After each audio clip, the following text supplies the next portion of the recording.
Hello, everybody. Welcome to another episode of Quotable. I'm Dutch. And I'm Morgan. We are here every week to bring you quality quotes from quality movies. Quotes such as, "Hey, everyone, come and see how good I look," to, "You in there, Lomax, you little bastard." Kick me in the ass. Wow. He dug deep for that one. You better believe it. But you know what? We do the hard work so you don't have to. Yep, so sit back and enjoy the ride.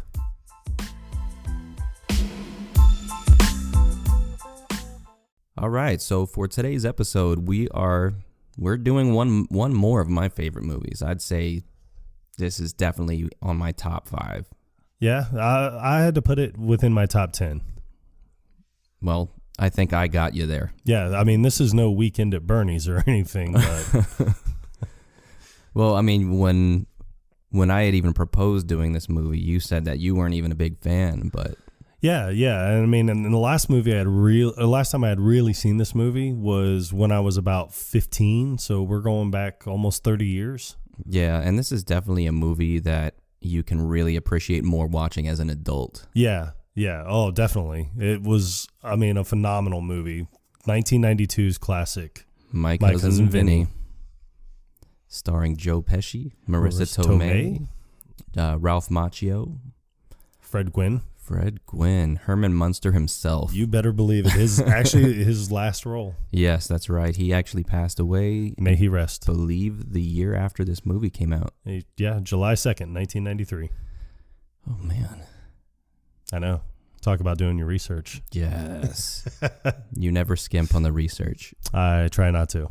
For those of you who have not seen this movie, Ralph Macchio and his buddy, not Ralph Macchio's, some other dude.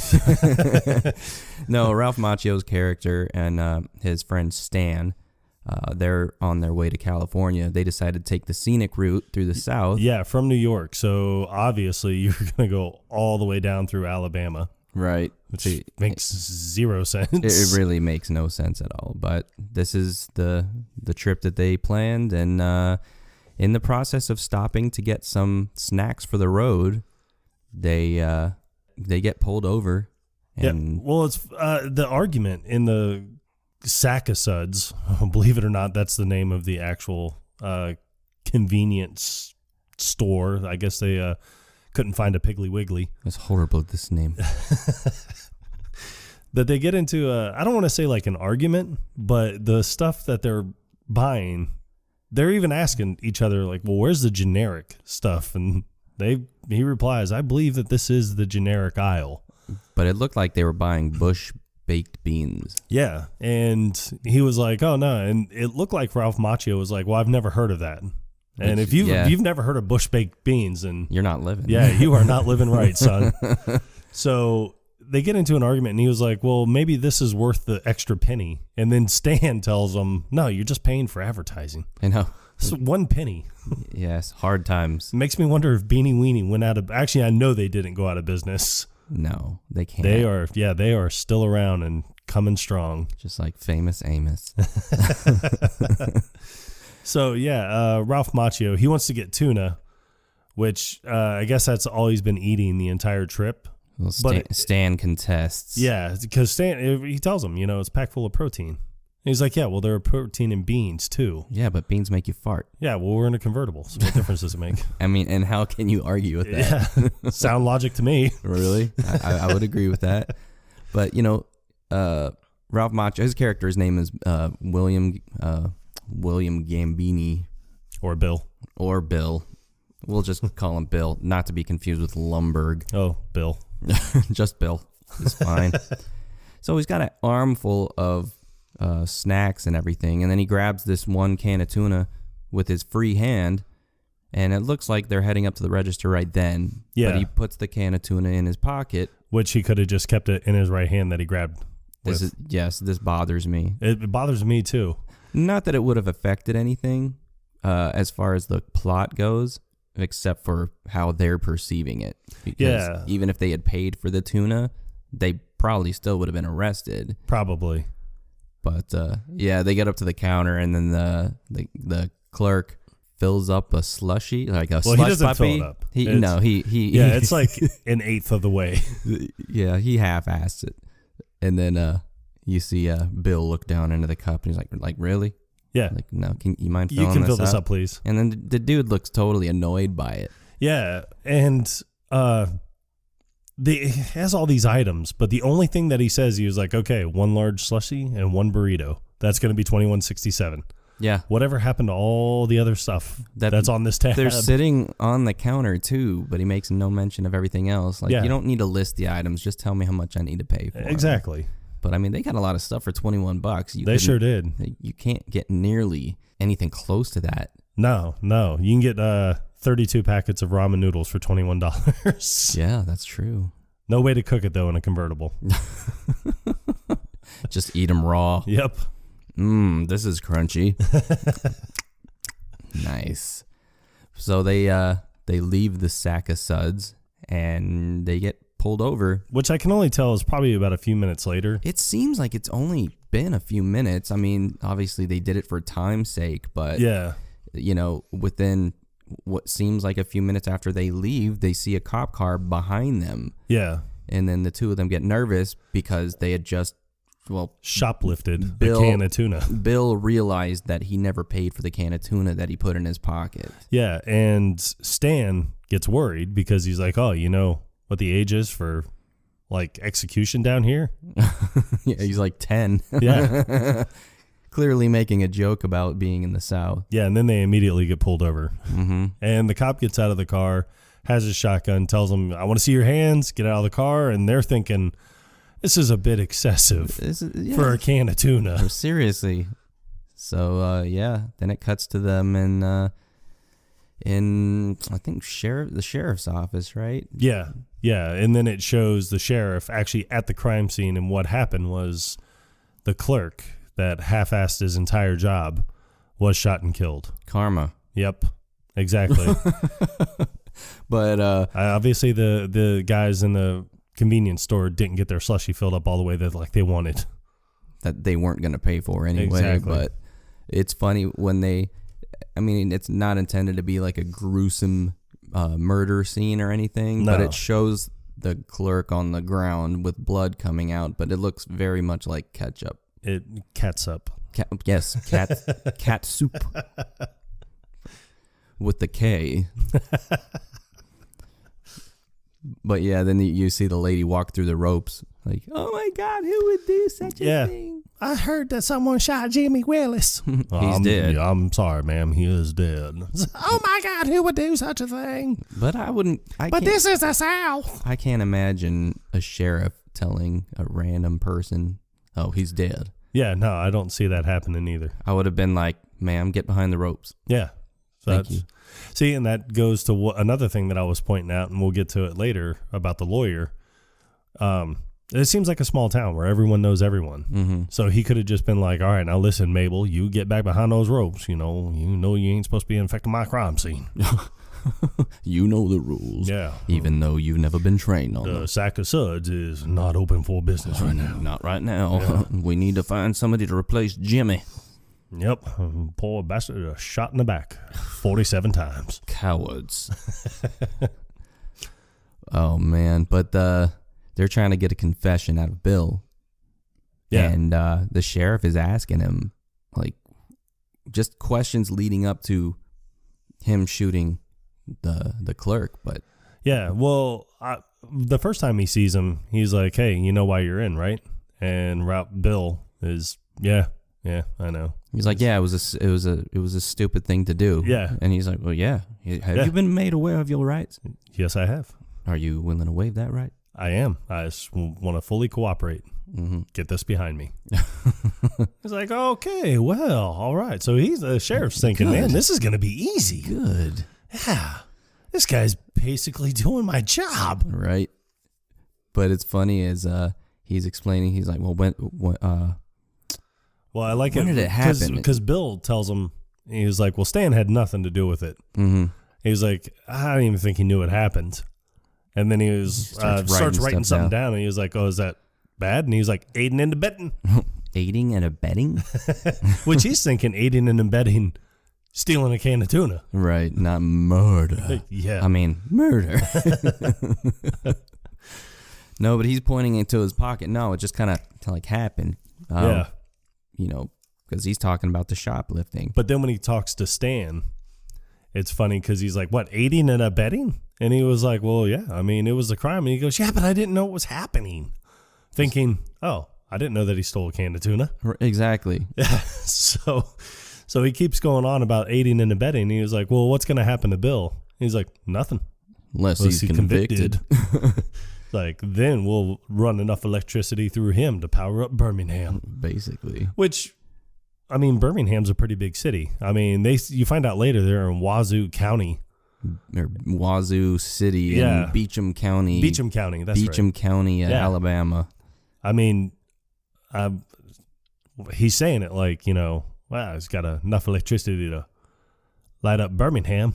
It's like, okay. Well, I mean, just going to zap him for what? A minute? Well, I mean, Wazoo City apparently is not that big, so yeah. They need more electricity than that. Who's paying the power bill? And by Bill, I don't mean Ralph Macchio's character. So that's when he goes back and starts talking to Bill again. And he was like, exactly how did it happen? He was like, you know, and Bill's going through it, and he's like, and the can of tuna. And he's like, and then the can of tuna. And then we left. Yeah. And then he's like, did he see you with the can of tuna? Is that how all this started? He's like, I don't know. He's like, yeah, I don't know. You know, because he's thinking, you're arresting me for shoplifting. Now, all this stuff could have been cleared up if right when he said, do you know why you're being arrested? He'd be like, yeah, I shoplifted a can of tuna. Mm-hmm. And be like, no, what about the murder of Jimmy Willis? He'd be like, who? I didn't know anything about that. The who? Yeah. And then they find the real killers, and then bam, end credits. That's it. My Cousin Vinny, everybody. Very short movie. But the funny thing is when he's asking him, at what point did you shoot the clerk? I shot the clerk. Yeah, I'm trying to find out when you shot the clerk. But I shot the clerk. Yeah, like, why would he say it like a statement? Yeah. When he could have easily said, what are you talking about? What are you talking about? I didn't shoot anybody. I have no idea what you're talking about. Right. So then but then they get called away. Yeah, someone else barges in. I'm not really sure who it is. I mean, obviously another deputy or sheriff or something. He was like, hey, we need you out here. And he's like, I'm in the middle of a damn confession. Yep. And then gets up and leaves. And then that's when Bill puts it all together, puts two and two together, like, whoa, wait a minute. Right. He gets up and he's like, okay. And then it cuts to him and Stan with handcuffs back on, sitting next to each other on a bench, I guess like a holding area. Yeah. And Stan still thinks that they're being arrested for shoplifting. Right, right. And so Stan's like, he's like, no, they don't give people the death penalty for for shoplifting. He's like, oh, so you still think we're getting arrested for shoplifting? He's like, no, you're getting booked for shoplifting. I'm getting booked for accessory to shoplifting. He's like, yeah, no, Stan, I'm getting booked for murder, and you're being booked for an accessory to murder. Yeah, it is. It's funny the way he says murder. Because his voice cracks like he's going through puberty. His voice cracks, and I think they left it in because it sounds like he was nervous, which anybody would be if, you know, they're being tried for murder when they didn't actually do anything. Yep. And then they get their phone call.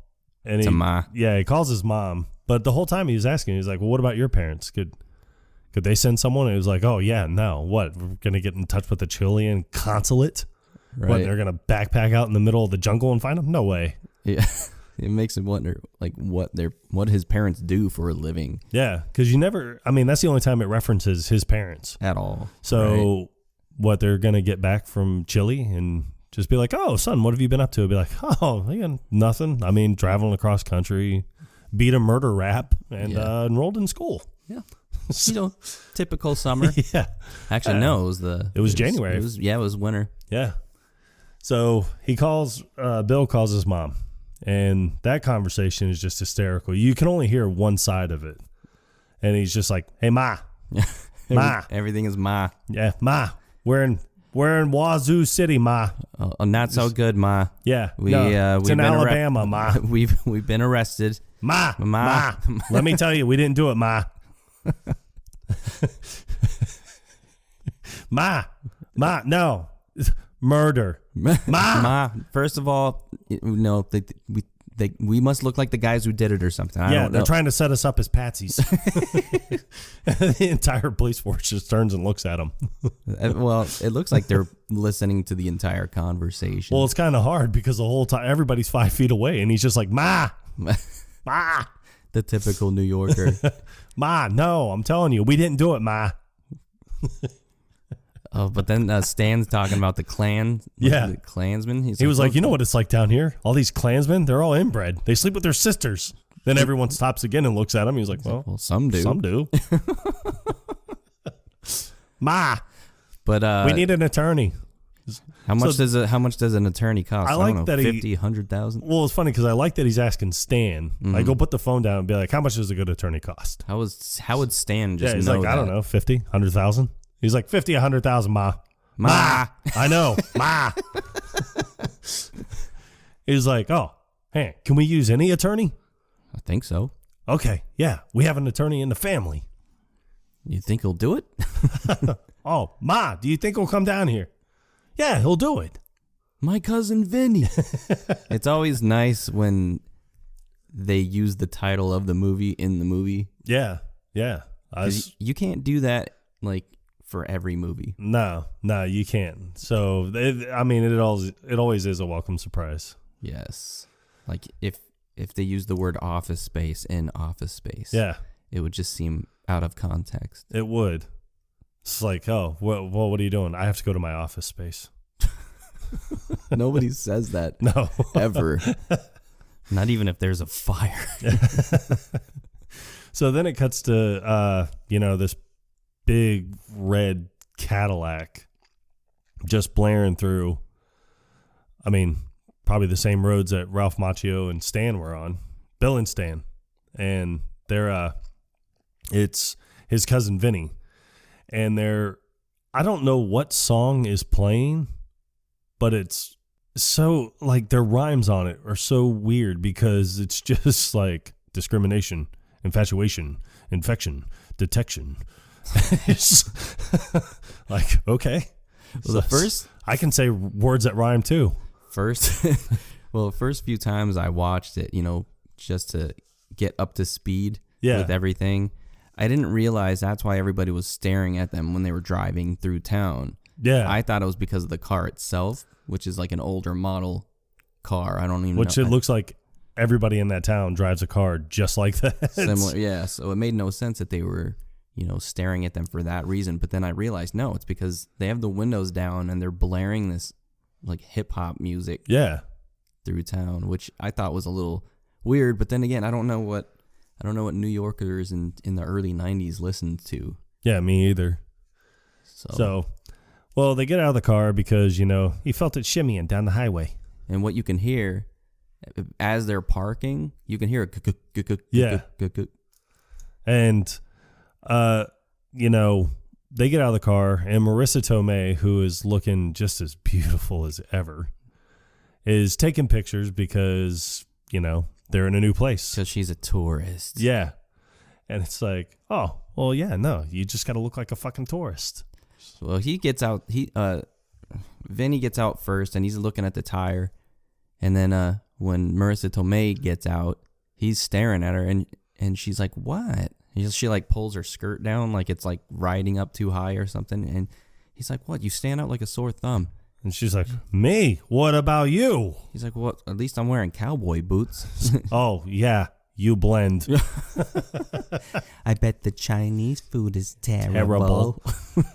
And then the guy comes up they're in Alabama, but he's wearing a cowboy hat. That actually looks like a really cool cowboy hat with the state of Texas stitched into the side of it. Makes no sense. It makes no sense at all. You can have Texas pride and live in Alabama, too. I guess. They're not mutually exclusive. Oh, that's 5 words right there. So he asks, what's the problem? And he's like, the car, it was shimmying down the highway. Oh, and he was like, you got mud in the tire. I got mud in the tires? I was like, I've never heard of that. He's like, let me ask you something. How does one get mud in the tires? No, it's just a figure of speech. See that mud gets into the wheel well, throws it off balance. Everybody here been stuck in the mud every once in a while. Yeah, we famous for our mud. Really? And then Marissa Tomei, you're famous for your mud? How's your Chinese food? It's like, what is it with you and Chinese food? You always got to stick out like a tourist. Oh, yeah. Oh, yeah. What are you, a fucking world traveler? So this is the first time you hear them interact with one another, and you know that they always have this kind of banter, back and forth. That's the kind of relationship they have. But it's big age difference between the two. Yeah. I think when this movie came out, Joe Pesci was late 40s. 49. And then Marissa Tomei was in her 20s. 27. Yes, see? Yeah. I'll set you up. You just keep knocking them down. Yeah. Man. See, I mean, Marissa Tomei, I still believe that she's 27 to this day. She might be. Just like Selma Hayek. Yep. And I'm only saying that because before we started recording, the bodyguards, the Hitman's wife's bodyguard was on. Yes. Very funny movie. Yes. Very funny. You all should check that one out. So Vinny goes to see Bill and Stan in prison, which to me has to be one of the funniest interactions ever, because, you got Stan, who, one, is nervous about being in prison because you always, find this big guy named Bubba, and he's going to protect you, but he needs butt sex. You're going to you're going to become his sex slave. Yep. So Bill's asleep on the top bunk, and Stan just looks like he's probably never going to sleep again for the rest of his life. He's about to have a mental breakdown. Yeah, and Vinny shows up at the cell and tips the cop that brought him. Which was very strange. Yeah, I guess it's a New York thing. I don't know. And so Stan is immediately nervous because he's like, well, why'd they bring you here? Why'd they bring you here? So, I just asked where the new guys were. Yeah, he's like, I just got in. Asked where the new guys were. It brought me right to you. And then he looks up at the top bunk and sees Bill sleeping. Yeah. He's like, look at him sleeping. Cute little guy. Yeah. He's like, I'll start with you. We'll let him sleep. Mm-hmm. And so, again, misunderstanding. If he had just been like, hey, I'm Vinny. I'm your lawyer. It's like, but that's not how it transpires. No, he says, you must be Stan. Yeah. But he never introduces himself. Yeah. So he's like, just going to take a few minutes to get to know you. And Stan is just, I don't want to do this. He assumes that because he thinks he's getting the butt sex. Yes. And he doesn't want to do this. But hey, I understand. But what are your options? What? To what? To you? Yeah.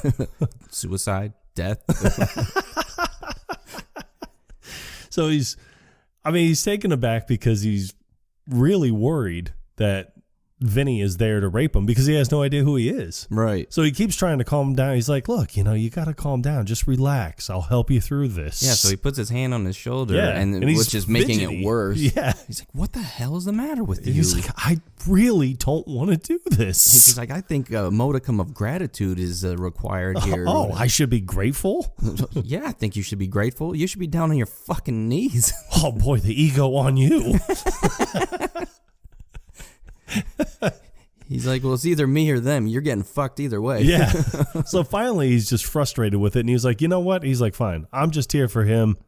You're on your own. So he wakes up Bill, who is immediately scared because he's asleep and someone just smacked him on the ass. Yeah, to wake him up. And then he like sees that it's Vinny and he immediately jumps down, gives him a hug. Yeah. And then Stan's like, oh. Yeah. He probably feels like a complete idiot. But I like it when he's like, Vinny, bag of donuts. Yes.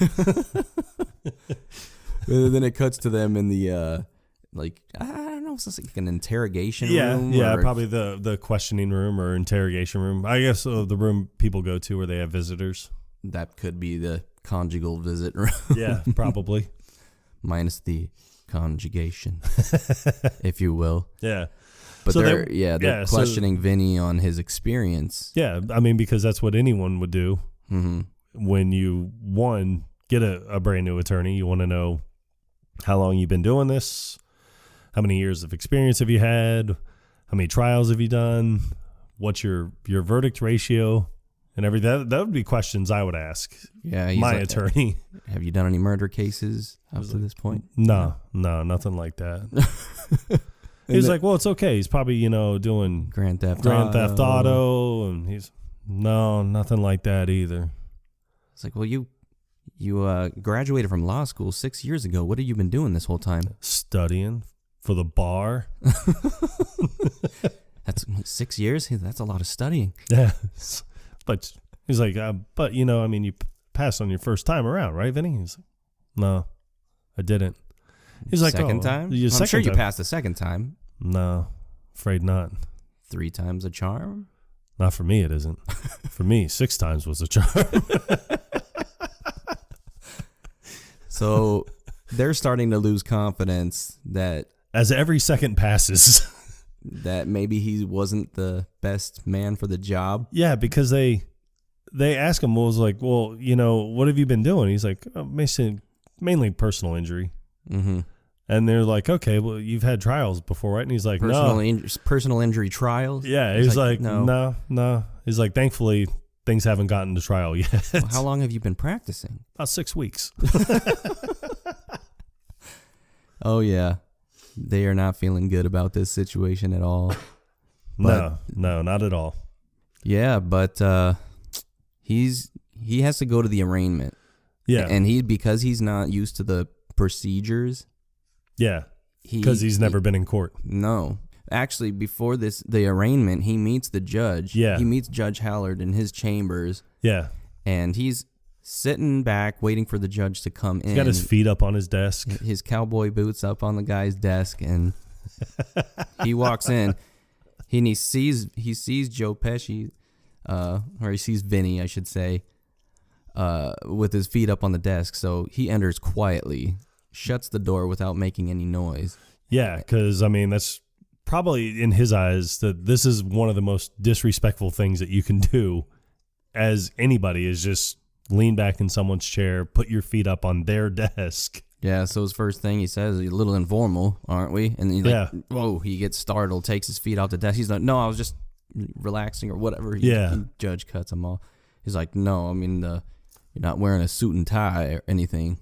Yeah, I like he brushes himself off. He brushes, and then he folds his hands in front of his waist, but then puts his hands in his pocket and then does it again. Yeah. Like he doesn't know what to do with his hands because he's like nervous.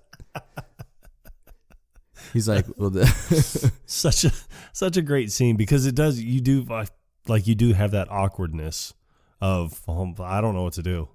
One, because Joe Pesci's only like 5'6", and Fred Gwynn, he was like 6'5", 6'6". Yeah, he was a tall dude. Yeah. So, just that level, that would be intimidating all on its own. Yeah, and he's a very serious actor. Fred Munster. Herman Munster. Herman Munster. Not Fred. His name Gwynn. is Fred. See, I meshed the two together. I see what you did there. I did do that. Yes.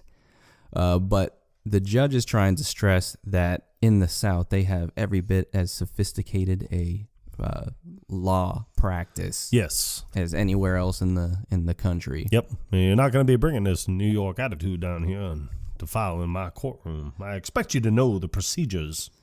But it's interesting that this is a comedy, but they start playing this dramatic music in the background to really stress the fact, Vinny better know what he's doing because he's not going to get any leeway whatsoever. No, none whatsoever.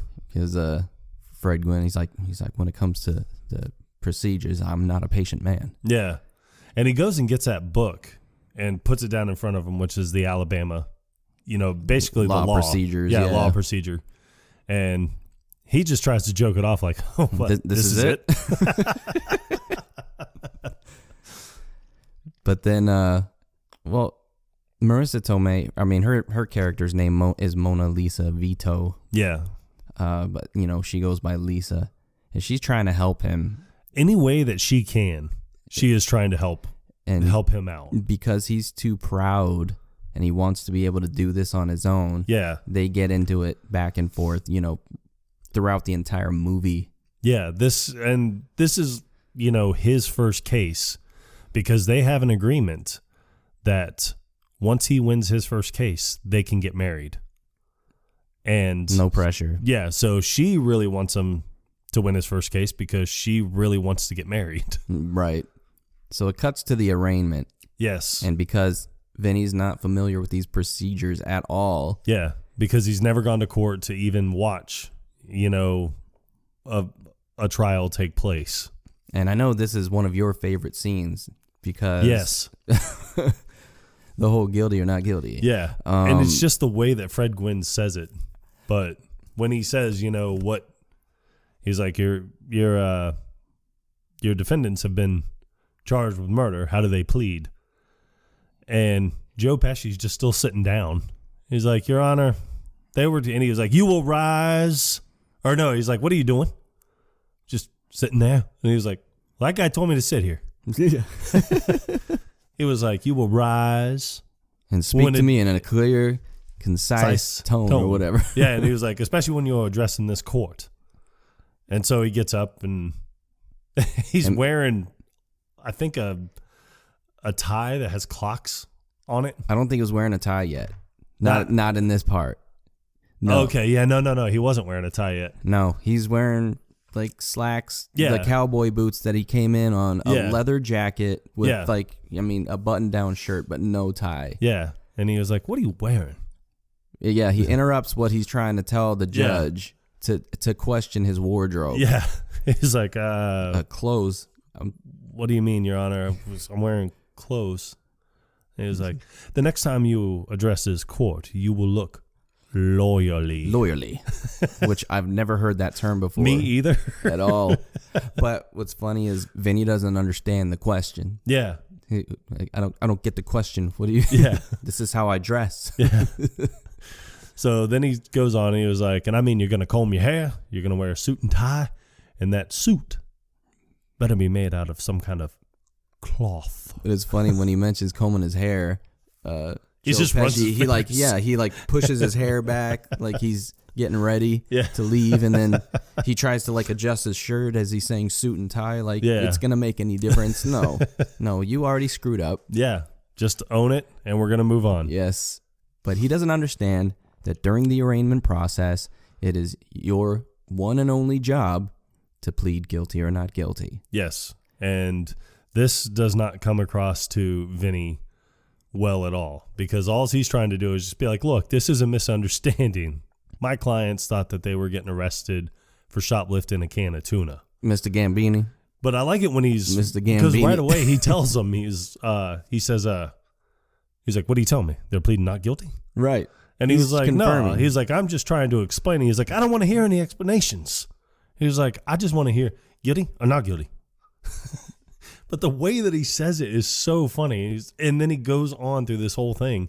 And he was like, yes, it's either going to be guilty or not guilty. Well, he calls him up to the stand, Mr. Gambini, and he's like, he does this multiple times throughout the movie. He flags him down with using two fingers to get him to come. And he's like, what, all the way? Yeah. He takes like 3 steps. He's like, oh, you mean all the way? It seems to me that you want to skip the arraignment process, go directly to trial, skip that, and then go to a dismissal. Yeah.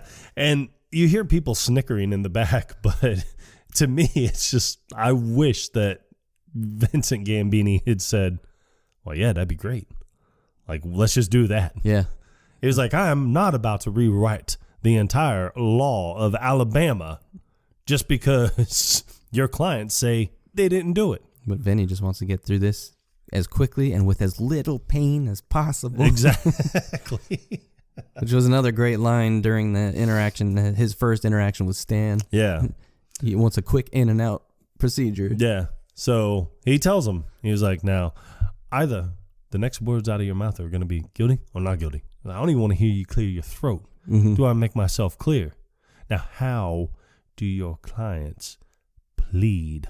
I think I get the point. Oh, I don't think you do, because you are now in contempt of court. But before they even get there, there's this whole once again the communication line of communication is broken down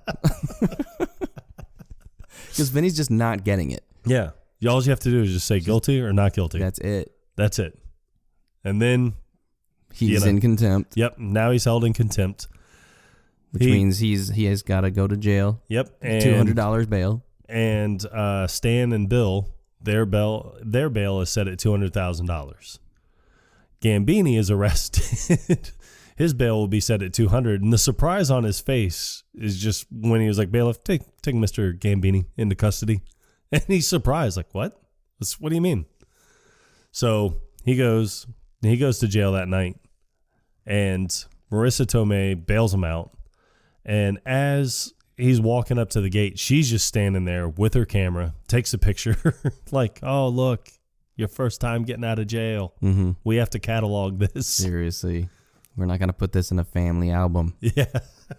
The hell was she thinking? Wait until a few years later when you start having kids, be like, oh, yeah, this is the first time your dad got arrested. I thought he was a lawyer. Oh, he was. Not a very good one. He's a smooth talker. Yeah. He is. He is. So then, that's when you start realizing that, at night, they stay up real late, 3:30, usually in the morning before they go to bed. Because he wants to learn these procedures in this giant book. Yeah. That Judge Hallard gives him. And he's nervous because he doesn't know what the hell he's doing. Yeah. And then when Marissa Tomei, Lisa keeps asking if she can help him. He's like, yeah, just keep bailing me out. Yeah. So, and it shows him, or she starts talking about, oh, well, I didn't want to cash in the traveler's checks because I didn't want to bounce a check, and I didn't want to, so I thought I'd just do some hustling to get the money. And then this guy stiffed me, and he's like, whoa. I mean, some guy stiffed you. Yeah, they went to get lunch, and it seems like every meal that they have, has baked beans. Yeah. I think that's a solid staple when you're in the South. Except for the breakfast. Yeah, which I was actually surprised that there weren't baked beans. I was a little too. So he finds out that, you know, she got stiffed playing pool. So they go to see JT at the Pool and Chicken. Pool and Chicken, which is the name of this reputable business. It looks like the same people are there every day. Yeah. Playing pool. Yeah. And eating chicken. Yep. And that's all they do. Pool and chicken. And it's weird. It looks so smoky in there. Yeah. But I didn't see a single person with a cigarette. Neither did I. But I have noticed that if you do watch movies from the 90s, everything looks smoky. Yeah. I don't know why. I think everything was just smoky in the 90s. It was smoky in the 90s. Yeah. Sounds like a radio station. Coming at you on 92.3, Smoky in the 90s. But it's very much like an old Western where somebody walks into the saloon that's clearly from out of town. Yeah. And everybody just stops what they're doing. Yeah. Well, you hear the jukebox playing music and everything stops. So everybody can stare at the new people that just walked in that obviously don't fit in. And then you see Lisa nudge Vinny with her elbow as she weirdly points JT with her pinky. Yeah. But her pinky's like pointing up at the ceiling. Not really. Well, that's classy. I know. Marissa she can point at anything she feels like any way she wants. Just because we're in the South doesn't mean that we have to lose our New York sophistication. Exactly. But it cuts to JT, so you can see who's this gentleman that, well, I use the term gentleman loosely. Yeah. That stiffed her for $200. But then it cuts to two other guys sitting down at a bar. Yeah. Bar top right next to JT. And this guy's got a drumstick that will put to shame any drumstick that is made now in the year 2022. It's a gigantic drumstick. Yeah. That he shoves in his mouth, the whole entire thing. Yeah. And then pulls out the bone clean as a whistle. Yeah. He takes everything, the knuckle on top, everything, and just starts to chew it. Man, it's... So you think, I mean, you're just thinking like, oh, this is going to be one of those, like a bar fight's getting ready to break out. Mm-hmm. So when, you know, Vinny walks over, he's like, I believe you played Miss Vito here in a game of pool earlier that you we're going to pay her $200 and you stiffed her on. I'm here to collect. Right. So he's just like, well, how about I just kick your ass? And he's like, oh, a counter offer. That's what we lawyers see. I'm a lawyer. That's what we lawyers call a counter offer. He's like, oh, so you're going to kick my ass, huh? He's like, huh, this is a tough one. Because I'm not going to lie, I could use a good ass kicking. Right. It's like, no, I think I'll just take the 200. Okay. They get a laugh out of that. Yeah. He's like, all right, here's my counter offer. He's like, all right, I'll collect the $200. He's like, over my dead body. He's like, oh, you like to renegotiate as you go along. So he tells him, all right. He was like, option A, you pay me the 200, or option B, I kick your ass. Yeah, I kick the living shit out of you. Yeah. You kick the shit out of me. Right. Dream on. Yeah. He's like, oh, no. He's like, in your dreams. Oh, in your dreams. And he's like, oh, no. In reality. I kick the shit out of you. Do I get the 200? He's like, yeah, you get the 200. He was like, okay. If you kick the shit out of me, yeah, then you get the money. Yeah, and then he starts taking off his jacket. He's like, we gonna fight right now? Right. Clearly, that's what people take their jackets off to do. Like, well, show me the 200. Well, I can get it. It's like, okay, you get the 200. But I like that he breaks his concentration off of JT and sees that guy standing in the back with the big neck brace on. He's like, what happened to you? Rear-ended? But it's funny, when he looks over at the guy, JT immediately turns around to see what he's looking at. Yeah. And I don't know if he rear-ended? did that. Yeah, I don't know if he did that to add like another certain level of intimidation, because it seems like everybody got more intimidated after that. Somehow. Yeah. So he's just like, you get rear-ended? He's like, I fell. He's like, oh. Then he goes right back to JT. He's like, all right, you get the money and then we'll fight. And as he's leaving, he's putting his jacket back on. He stops to the guy with the neck brace and he's like, did you fall at your place or somebody else's? My place. Shit. Yeah, he really wanted to. I don't know if he was expecting to be a defender for this guy too. Yeah. Like, while I'm here. Yeah, and I guess try and make some money because, when you look at it, he's taking on the case for Bill and Stan pro bono. Like, he's doing that for free because it's family. They just traveled from New York down to Alabama. Now they just had to spend $200 to bail him out of jail. I have absolutely no idea what money they have and how they're paying for the hotel rooms that they get. No. Which the hotel rooms themselves turn out to be nightmares. Yeah, and I'm wondering, after the first couple of hotels, why they didn't just ask, is there any loud noises in the middle of the night or super early in the morning that I should be aware of? Yeah, because the first night that they go to sleep, I think it's like 3:06 or 3:07 in the morning. They go to bed, and then at 5 o'clock in the morning, the big sawmill whistle goes off for an exceedingly long amount of time. Yeah, Vinny jumps up out of bed. Yeah. What the fuck is that? And you just see Lisa just sitting up in bed, covering her ears. Yeah. And then they go to breakfast. Yeah, they go to breakfast, and he asks the guy, the chef there, is like, chef? Okay, he's the cook. He's definitely, yes, that would be more appropriate, especially if you see this diner. It is the filthiest, most disgusting looking diner I've ever seen. And it's no surprise that there's nobody else in there. Yeah.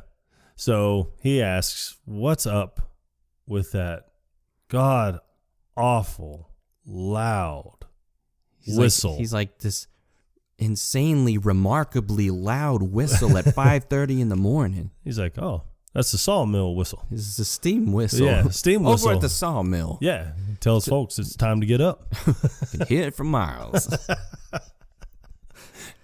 But then they sit down and grab a menu.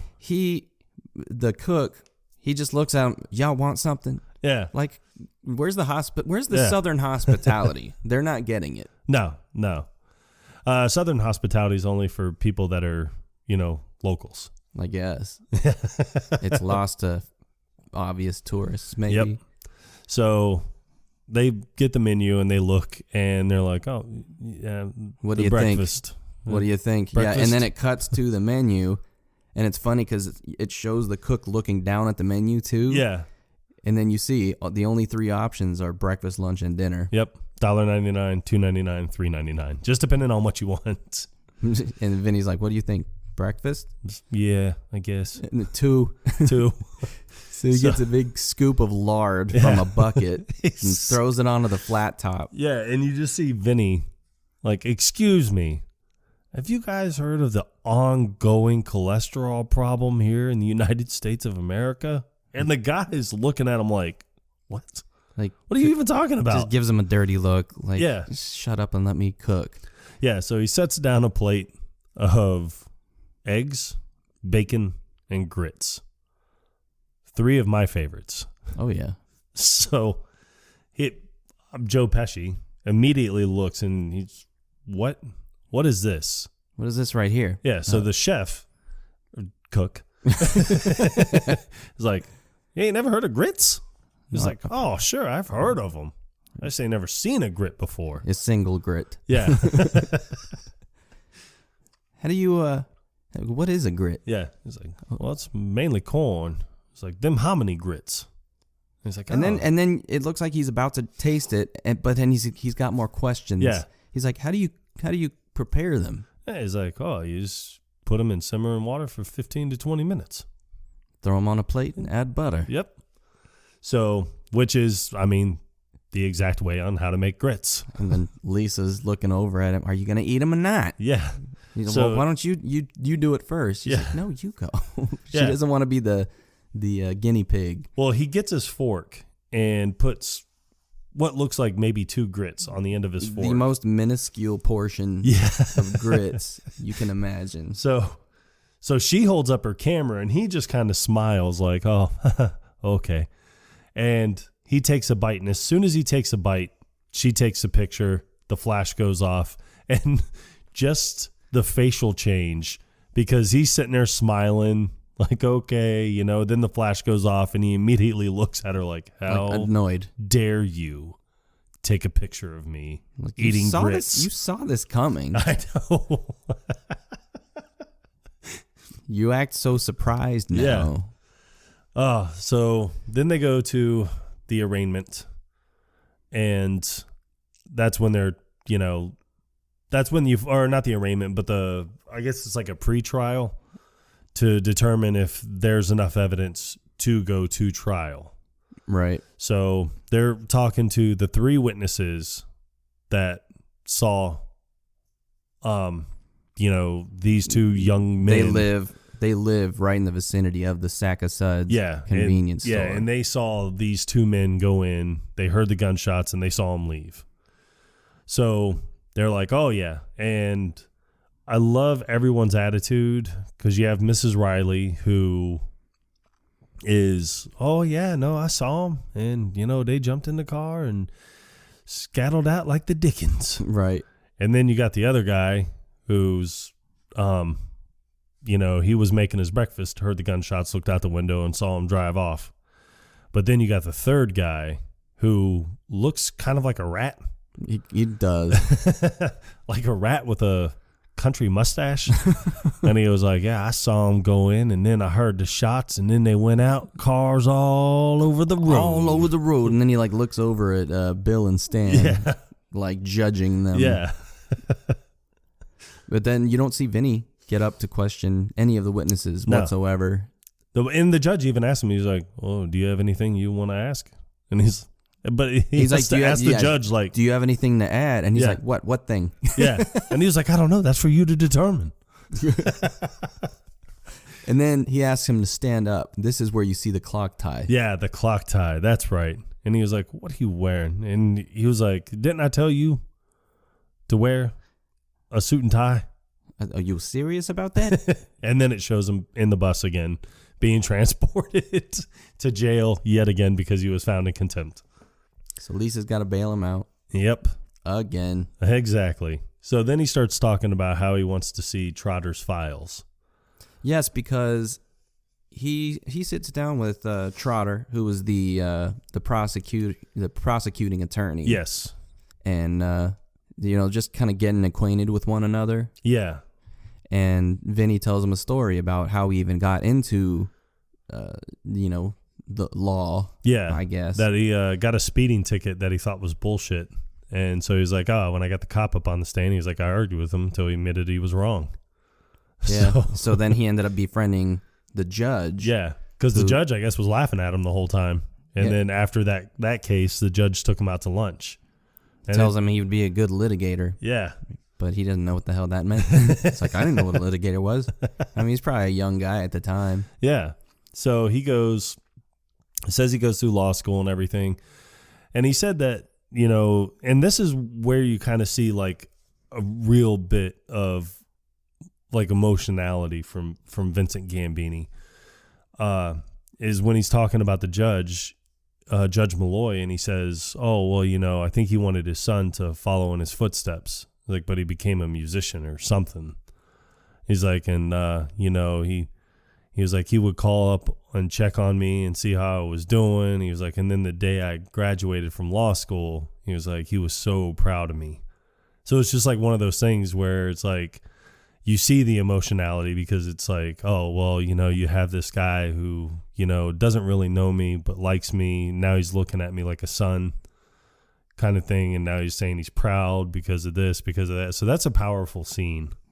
Yeah, because it's not just this tough New Yorker who's just constantly arguing with people left and right. Yeah, he shows this one thing of vulnerability. And it gives you more of a sense of who he is as a person. Yeah, definitely. And that he really wants to do a good job. Yeah, because I think he really wants to make this Judge Malloy proud of him, like even more proud of him than he already is. Right. So before Vinny leaves, Trotter invites him to go hunting that afternoon. Yeah. So it cuts to him and Lisa in their hotel room.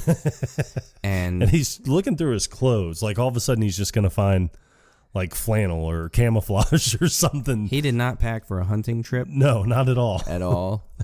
He didn't even pack for court. But no. Clearly unprepared for this trip. Yes. But Lisa's getting upset that he's going to go hunting. Yeah. And she was like, what are you going to hunt? And he was like, I don't know. The guy's got all kinds of stuffed heads in his office. Heads? Heads. What kind of heads? Yeah. He's like, he's got like, some boar and some pig. A bear, a couple of deer. A couple of deer. You're going to go hunt a deer? Sweet, innocent, leaf-eating, doe-eyed little deer. He's like, look, I'm not going to go out there and just pussy out, okay? It's like, I got to show him I'm one of the boys. Exactly. Which is what any man would do. Because he even says, he was like, I'm a man's man. So she storms off into the bathroom because she's upset that he's going to go kill a deer possibly. Yeah. So but then he just yells at her through the door like, whoa.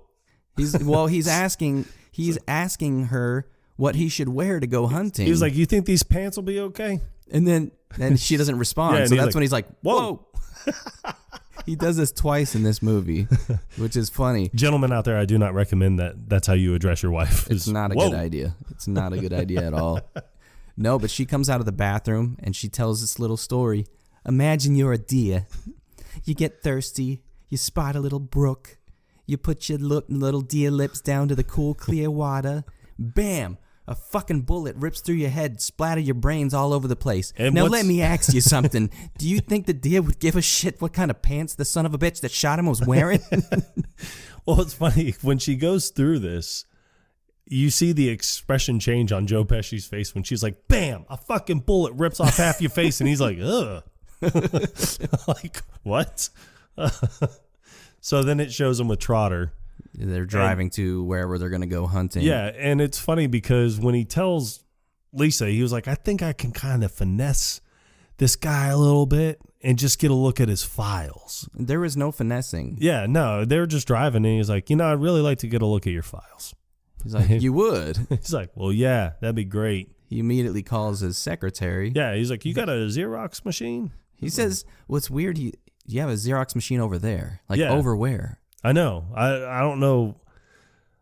I don't know. At the hotel? Yeah. Yeah, that's not the case at all. He's like, no, don't worry about it. I'll have my secretary do it. Yeah, which I'm sure that his secretary was like, great.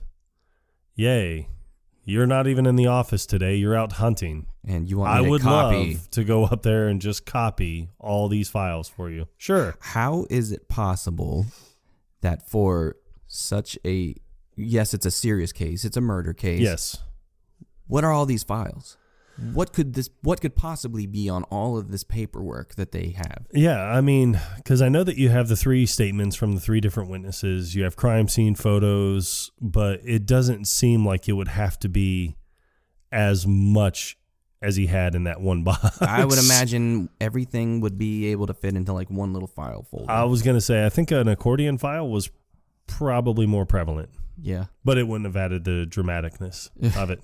He comes back from hunting with holding this gigantic huge box. file box, and opens the door and shuts the door behind him, and he has this like shit-eating grin on his face, like, ha ha ha, look what I got. And she was like, what do you got? And he's like, Trotter's files. You stole his files? It's like, no. He's like, so there I was, finessing him. There I was.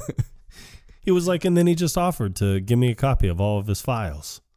And then she points out that, because she's sitting down reading that book. Yeah. And he was like, he's like, what are you doing? You reading that book? And he's like, look, I would really appreciate it if you didn't read this book. Don't read that, okay? Yeah, don't read that, okay? He being a total dick to her. Yeah, which you just kind of sit there like, I mean, come on, let her help. What's the big deal with her learning? Yeah. She's taking interest in something that you're doing with your life. Yes. And I think that would be any couple's dream. Yeah. You want to take active interest in your significant other. Yes, exactly. And their interests.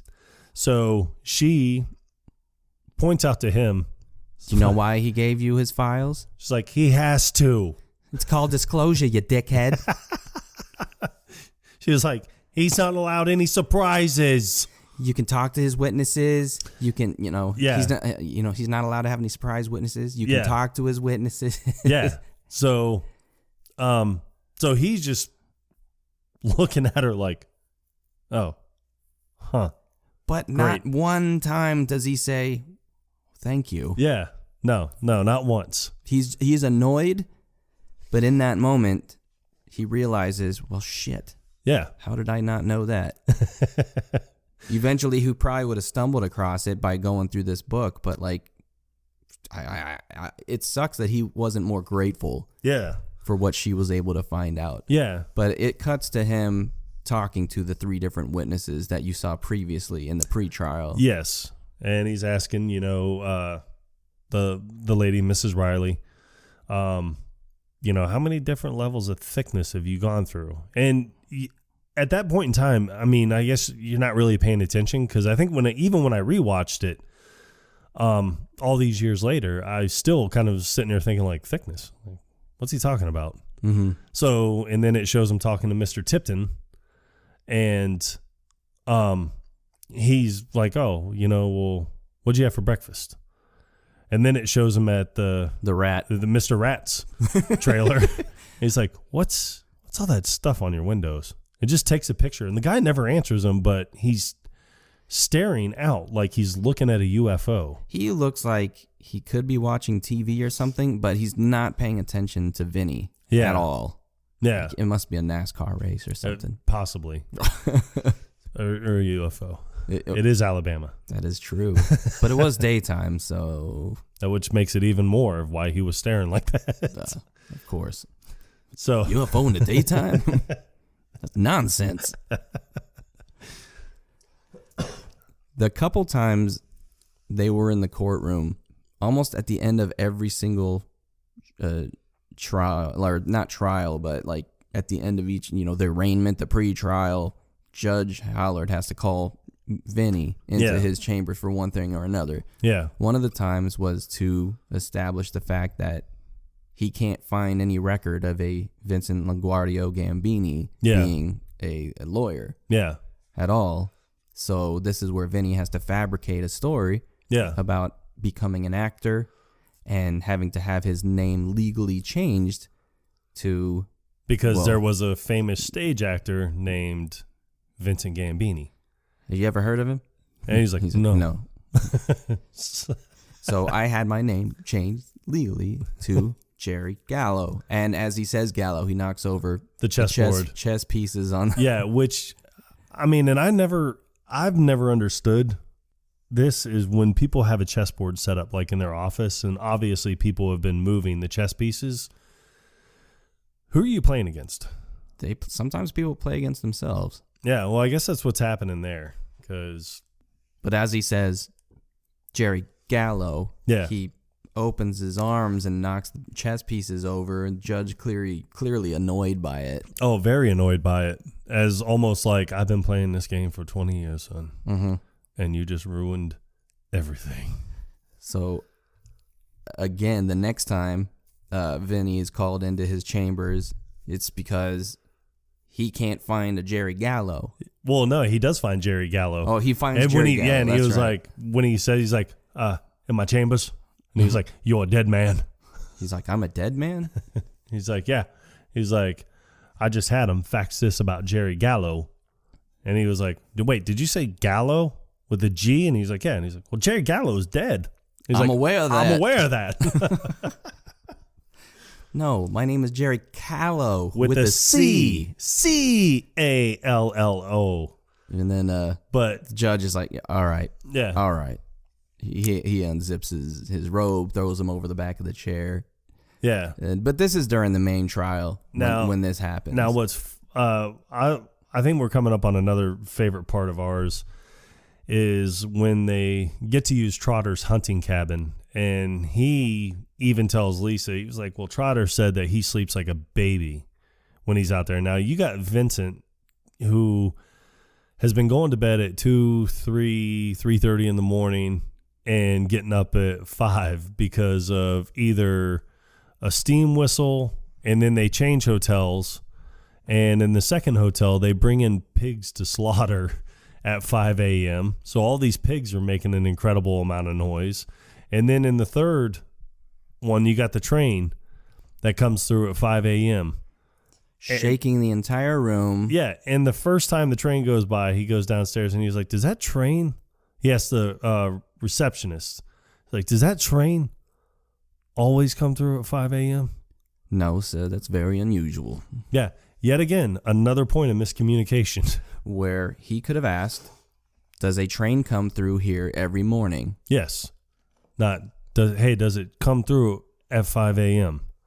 And obviously, the guy's going to answer, like, no, that's very unusual. The next morning, after the train comes through again, at 5 a.m., he asked the same guy. After he sits there and he's just ringing the bell on the top of the counter. Yeah, and you're wondering how he stayed awake because he's just like, ding, ding, ding, ding. His eyes are half open. The receptionist he's in the back room talking on the phone. Yeah. And then when he hears the bell, he just hangs up the phone, but he doesn't even say a word. So I wonder who he was on the phone with. I don't know. Maybe he was on hold. He could. I hope he was on hold, because that is just rude. Because the person may have been in the middle of a sentence. He was like, click. That's it. Yeah. So he comes walking over and he's like, you said yesterday that train hardly ever comes through at 5 a.m. Well, no, he says 5 a.m. in the morning. Yeah, 5 a.m. in the morning. Which is very redundant. Yes. And he's like, no, that is unusual. It's supposed to come through at 20 after 4 or 10 after 4. Yeah, 10 after 4. And Vinny's just like, son of a bitch. Yeah, I'm never going to get a good night's sleep. Yeah, but no, Trotter was kind enough to let him and Lisa use his cabin. Yes. Which he says he sleeps like a baby whenever he goes there. Yeah. So they're there, and, there's a nice cozy fire. They're laying in the bed. They're snuggled up to each other, and then you just hear this most god-awful. And if you're from the city, you're not going to know what this screech is, but it's just a small little owl. And as soon as they hear it, he's just like, what the fuck? So he gets up, runs over to a gun cabinet, grabs a revolver, tries to spin the chamber and flick it in like they do in the movies, and he can't get it, so he slams it with his hand, runs outside, and fires just 6 random shots in the dark. You see the owl jump because it's a wide shot. Yeah. You see the owl in the foreground, and then you see him which it's funny because I think he put on a jacket, but he's not wearing any pants. No. He's wearing underwear. And like high-top sneakers. Yeah, these white high-top sneakers. This is the only time that you see him wearing anything other than the cowboy boots. Yeah. That he rode in on. So he goes out there, fires 6 shots randomly out in the dark. And then it cuts to them. In the car. Yeah, it's laying in the car. Why would you get out of the cabin? I don't know. I would have stayed in the cabin because it would have felt safer. But Lisa goes on about how romantic it is, like being in the car and then looking up at the stars. And, you know. It's like, isn't this romantic? And he just glances out the window and like, I don't see any stars. I don't see no stars. Yeah. And then it just, lightning, thunder, just storm comes through out of nowhere. Yep, just pours down rain. So then it shows him waking up. In a city that's famous for its mud. Yeah. So it shows him waking up in the car, and as soon as he moves, you just hear his neck crick. Yeah, that's very uncomfortable. Yeah. He's like, oh, honey, you gotta get up. You gotta move. I gotta get up. Yeah, because anybody who's ever slept next to somebody and they're putting a lot of their body weight on them, you can only do that for so long before it starts to hurt. Yes. But she was on him all night. Yes, and that, I can't even imagine the pain and how many different body parts are falling asleep. But he gets up to, start the car. And yeah, because they got to get moving. They got to get back in the city. But when he gets outside, because as he starts the car and he tries to go, it's not going anywhere. The tire just spinning in the mud. Because it has positive traction. It doesn't have positive traction. That one does not. Yeah, excuse me. Sorry. It's all right. See, I learned a bit about cars just from this movie. You sure did. More than I will ever need to know. But it makes for good trivia. It does. It does. So he goes out to check the trunk to see if there's something that he could use to clear the car from the mud. And there is you see a pink plastic bag, which it looks like it's sealed, almost like it's taped shut. Yeah.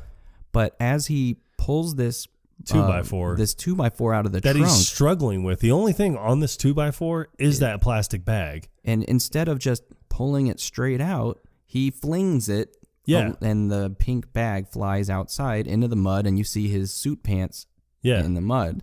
So you just see him like, whoa. And she rolls down the window like, yeah, okay. Well, this is the second time where he addresses Lisa by saying, whoa. Yeah. He's like, what was in that pink bag in the trunk? Even though he can just look down and see that it was his suit. Yeah. It was your suit. I had it cleaned and pressed for you. I thought it'd be a nice surprise, going to court with your brand new suit all clean. Yeah. One, I don't know why it was in the trunk. And not really a place that I would keep a suit. No. Backseat would have been appropriate. Yeah, I think that would have been more than appropriate. But when he first gets out of the car and he shuts the door, he slips and falls into the mud on his back. Yes. And there was a continuity error. I did notice. When he falls back, you see mud on one side of his head, in his hair. Yeah. But then when he gets up, it cuts to a wider shot. And it's gone. It's gone. Yep. It's not there anymore. But then when he tries to stand up, and then he falls on his front side. Yeah. So now he's got mud on his front and his back. Yeah, because they're famous for their mud. That mud was no joke. I don't know if they had to fly it in from somewhere or if it was readily available, which they filmed this movie in Georgia, not Alabama. Yes.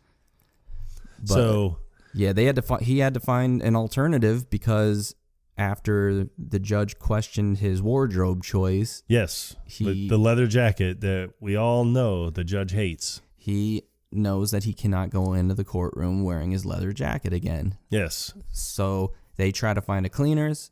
The entire cleaners was closed with the flu. Yep, the whole store got the flu.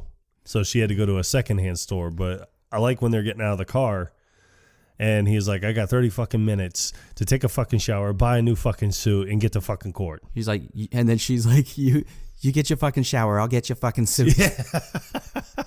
It's just a quick interaction between the two. Yeah, and then you got JT, who's finally the guy from the pool hall, who finally has the $200.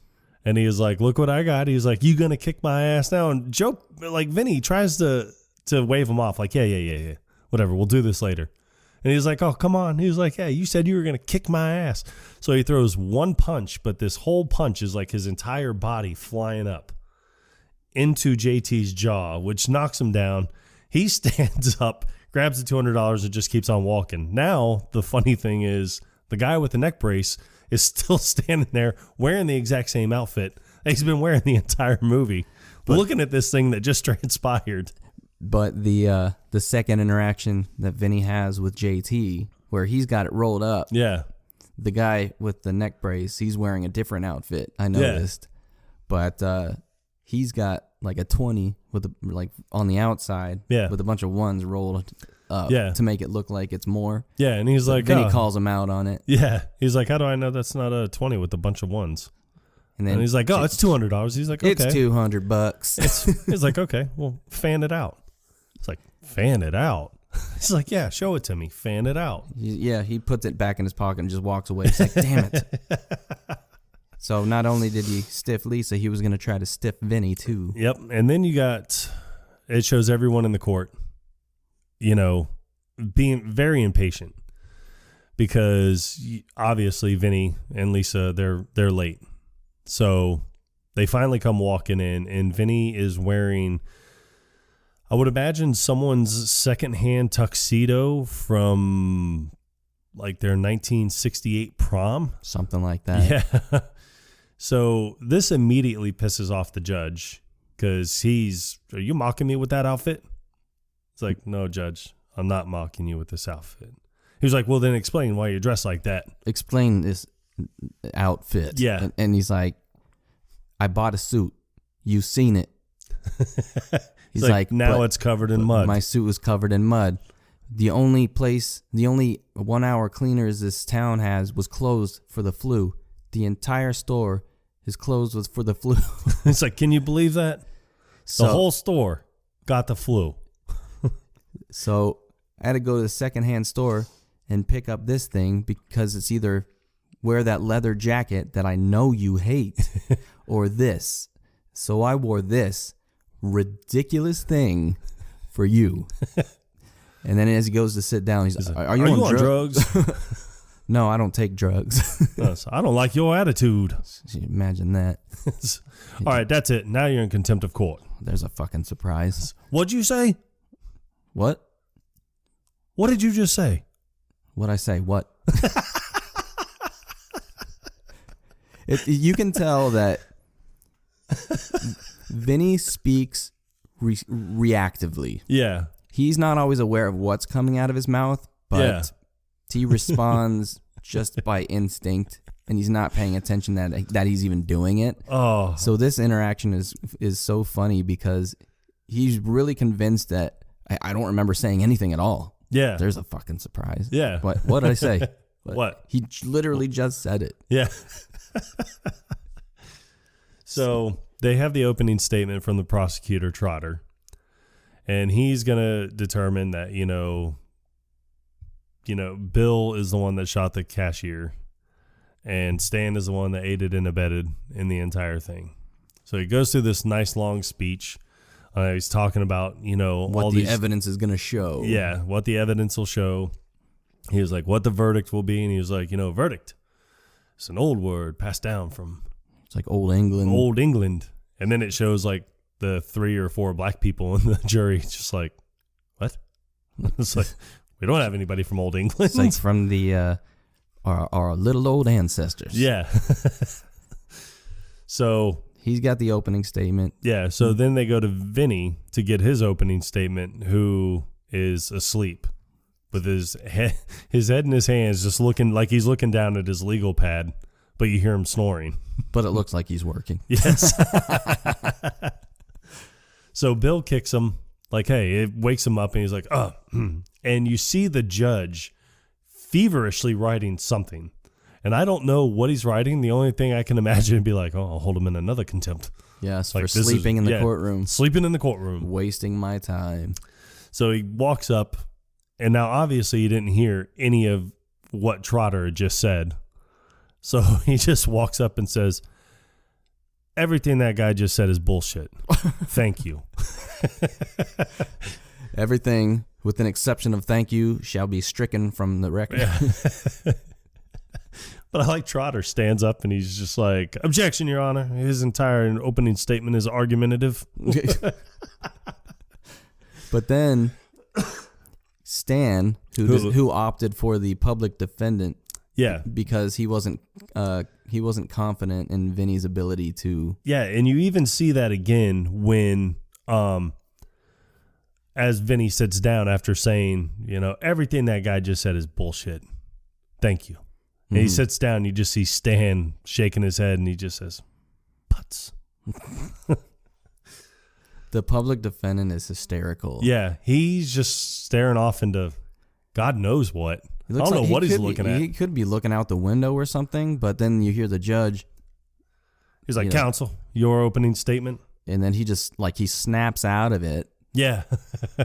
And then he's like, oh. And then he slowly gets up. And then he, pats Stan on the back 2 times. But it's the heart. Yeah.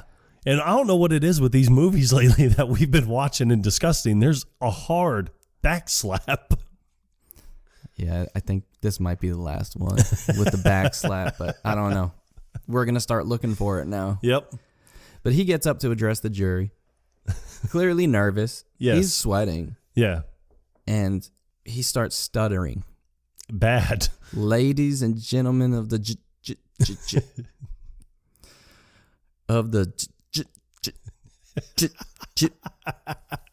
jury. Oh, and he goes on this whole thing about how the reason they're being tried was based on circumstantial evidence. Yeah.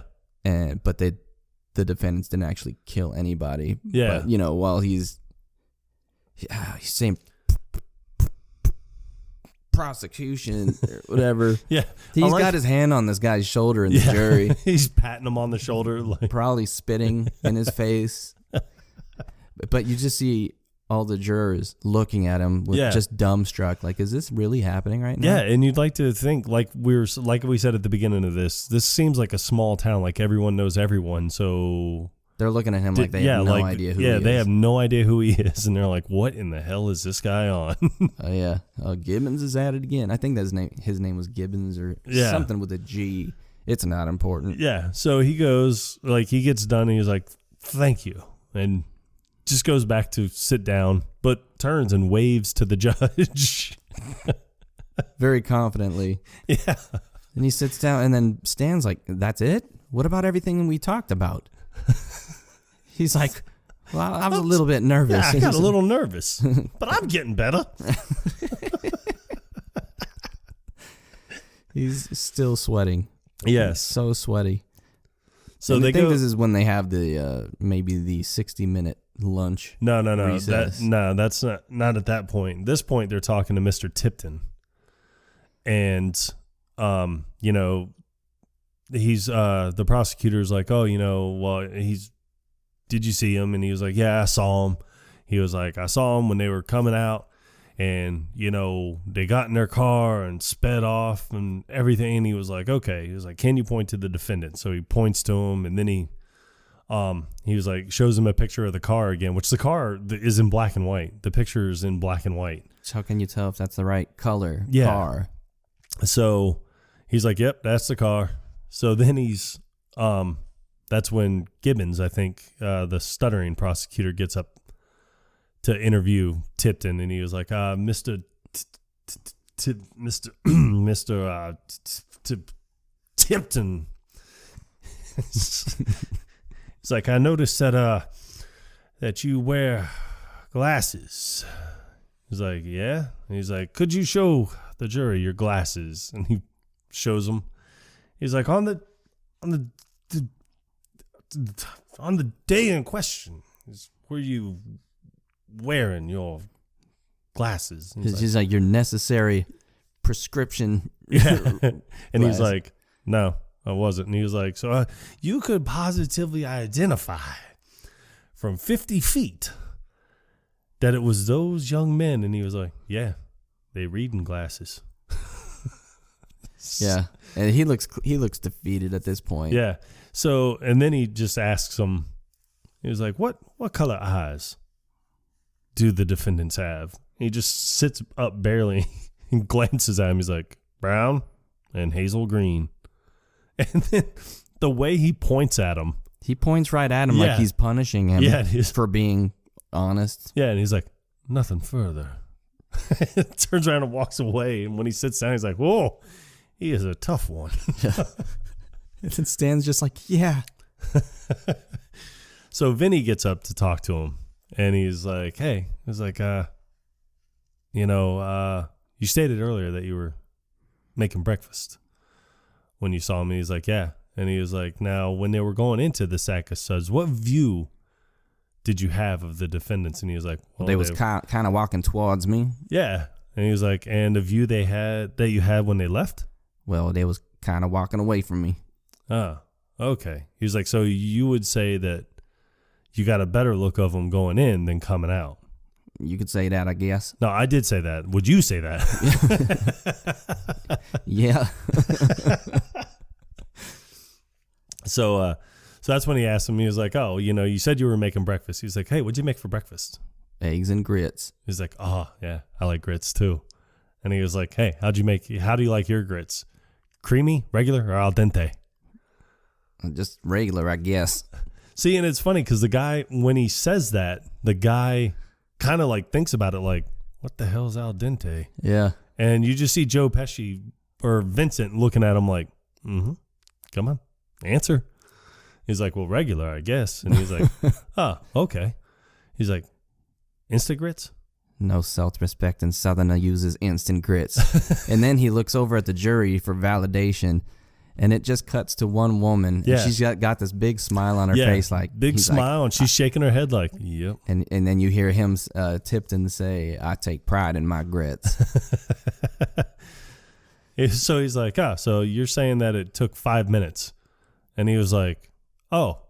So he's saying that, so basically he's like, all time ceases to exist on your stove.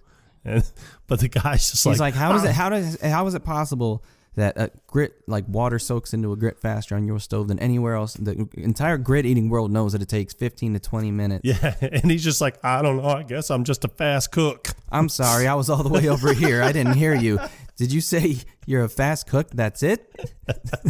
It's like, or perhaps the laws of physics cease to exist on your stove. Maybe they were magic grits. Did you get your grits from the same guy that sold Jack his beanstalk beans? Oh, man. And then I think Trotter objects at this point, and then the judge is like overruled. And then are you sure about those 5 minutes? Are you sure about those 5 minutes? You don't have to answer that question. You don't have to answer the question. He repeats it. Yeah. But Vinny's still drilling him. Yep. Are you sure about those 5 minutes? He gets in his face. Yeah. And then the guy is finally just like, I may have been mistaken. It's like, I got no more use for this guy. Yeah. And the judge, he looks a little irritated. Yeah. At this statement that Vinny made, but you can kind of see behind that face. Yes. He's maybe a little bit impressed. Yeah. With Vinny's performance here. Yeah. So then it shows the rat. Well, no, I think it was the rat next, wasn't it? Yeah, but that's the next day because Vinny actually is held in contempt of court. So he's going back to jail, and she was like, I'll find a way to bail you out. And he was like, no. Don't worry about it. Yeah, he's like, I'll just stay in jail tonight. He's like, maybe I'll finally get some sleep. Which he does. Yes, he does. Even with the riots and people yelling and the alarm going off, he is sound asleep, even smiling a little bit. It's the ambient noise. The constant ambient noise he can sleep through. It's just the sudden burst of something that will wake him up from a sound sleep. So... yeah, he actually gets a good night of sleep here. Yeah, so then the next day he goes, and that's when he interviews Mrs. Riley, and now he's got his clean, freshly pressed, nice suit on, and he has Mrs. Riley, and he's talking to her, and she's looking at Trotter, and he's like, no, over here, dear. Mm-hmm. And so she turns, and he was like, so, you've worn glasses your whole life? And she was like, well, ever since I was 6. And how many different levels of thickness have you gone through? Yeah, and she's like, oh, man, it's over the last 60 years, like probably about 10. oh, maybe it's time for a thicker pair. She's like, oh, no, these are working just fine. Like, I think they are, right? Yeah. So he takes a tape measure. He asks her how far away she was. Yeah, and she said about 100 feet. Mm-hmm. So he takes a tape measure and goes back to the back of the courtroom. And he was like, all right, we're at 50 feet. Half the distance. Yeah, and he was like, how many fingers am I holding up? And she's squinting, and you even see the judge squinting. And then the judge looks over at the stenographer, and he's just like, let the court show that the counsel is holding up 2 fingers. And he's like, Your Honor, please. He's like, oh, sorry. Which is funny to hear the judge apologize with how, unflinchingly rigid he is in the courtroom. So then it goes, and he was like, okay, let's try this again. Yeah, he's like Mrs. Riley. And only Mrs. Riley. And the judge is kind of perturbed about it, but, what can you do? Yeah. It's like, now how many fingers am I holding up? And I'm surprised that he kept 2 up. Yeah. Instead of switching it up to, a different number of digits. Well, maybe that was just because she wouldn't assume that he's still holding up 2. Yeah. To throw her off, maybe. Yeah, so then she just answers 4. And he walks all the way back up. And he was like, what do you think now, sweetie? And she was like, oh, I think it's time to get some thicker glasses. Thinking about getting a thicker pair. Yeah. But it's funny because when he walks back to sit down, he leaves the tape measure all unraveled. I know. Like he doesn't pick it up and take it back to his desk.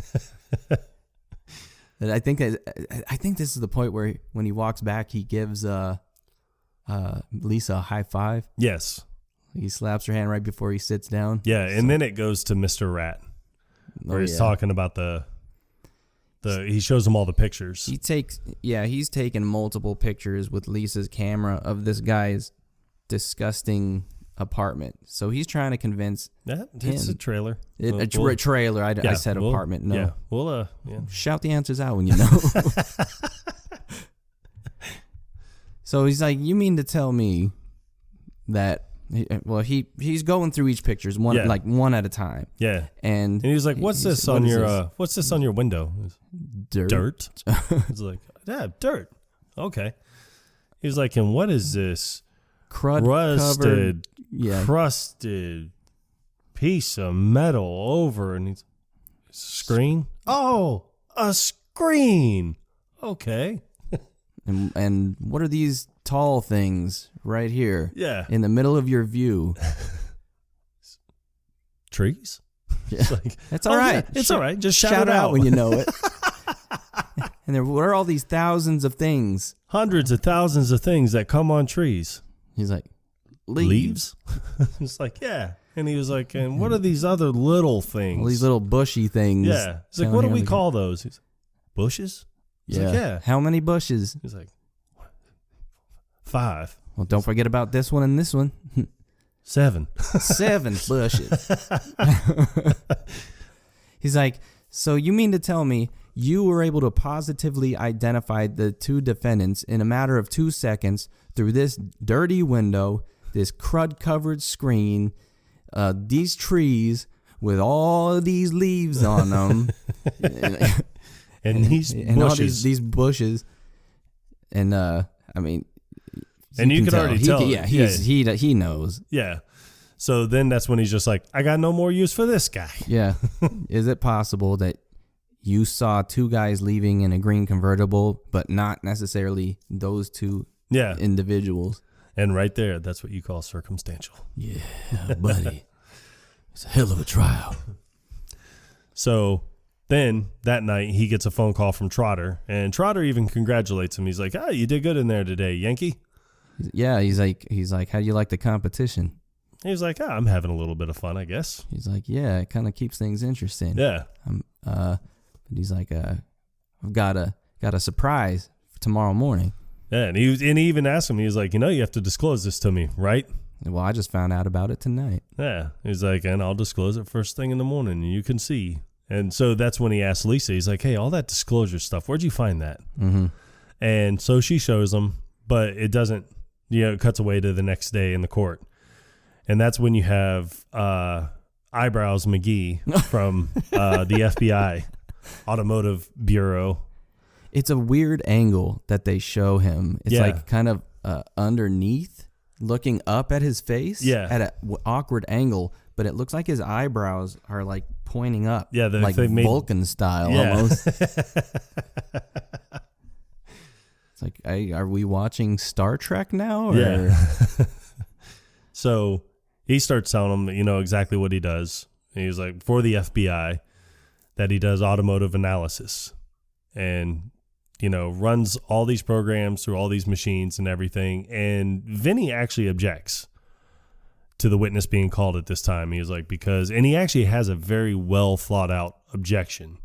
Yeah. Which is, we have not had notice of this guy testifying. I don't know what tests he's concluded. I don't know what he's done, what conclusions. I need to hire someone to go rebuttal his tests. I didn't have enough time to prepare the means to cross-examine this witness or specialist, especially for the sake of somebody who's going to provide scientific analysis or something like that. And the judge even tells him, he was like, that is a very well thought out, perfect objection. And he was like, oh, thank you, Your Honor. It's like, overruled. Yeah, thanks, Your Honor. So he goes back to his desk and he says, Your Honor, I'd like a 1 day continuance. To go over all this stuff. Yeah. And he was like, no. And that's when he brings him back to tell him that he's a dead man. That's right. Yeah. That's right. I see, because I get thrown at the fact that the trial lasts over a period of multiple days. Yeah. So then that's when he's like, no, not Jerry Gallo, Jerry Callo, Callo. And he's like, all right, we're going to settle this once and for all. So he calls the New York clerk office and he's like, all right, yep, I'll be here. And hangs up and he's like, he's going to call back after 3. He's like, so you got a stay of execution of 90 minutes. Yes, unless you can somehow win this case in that amount of time. Yep. So he knows he's got to not only win the trial, but get the hell out of Dodge. Exactly. As soon as the trial is over. Yep. So he goes to lunch, and that's when Lisa shows up, and she really, really wants to help. But, I mean, he can't. Like, there's nothing she can do. She had just picked up the pictures from her camera. Yeah. She had them developed, and she wanted to show them. Yes. To him, and he's sitting there eating lunch, and he's, you see him shuffling through some paperwork, and when Lisa sits down, she's like, asking him how everything's going, or I can't remember what she says, something about showing him the pictures, and she's just like, well, she was like, I just got the pictures developed, and he was like, oh, that's great, and he's trying to be nice the whole time. I mean, he just had his ass handed to him in the courtroom, because that expert did say, like, hey, there's, these tire marks did match. His only argument was the fact that using this machine, this Hewlett Packard, whatever, 5710A with flame something. I can't. I've never heard of this type of machine. And then me either. But Trotter, I watch NCIS. Trotter's like, does that thing come turbocharged? Only on floor models. But the only evidence they have was gathering rubber from the skid marks on the road. Yeah. And then getting a sample of rubber from the defendant's tires. And what did it conclude? They were identical. Identical. Smoke and mirrors. Yeah, I love that. I can't remember the last time I've laughed at just something so minuscule in a movie before. But the way that he's like, and then smacks his hands and throws them up like, identical.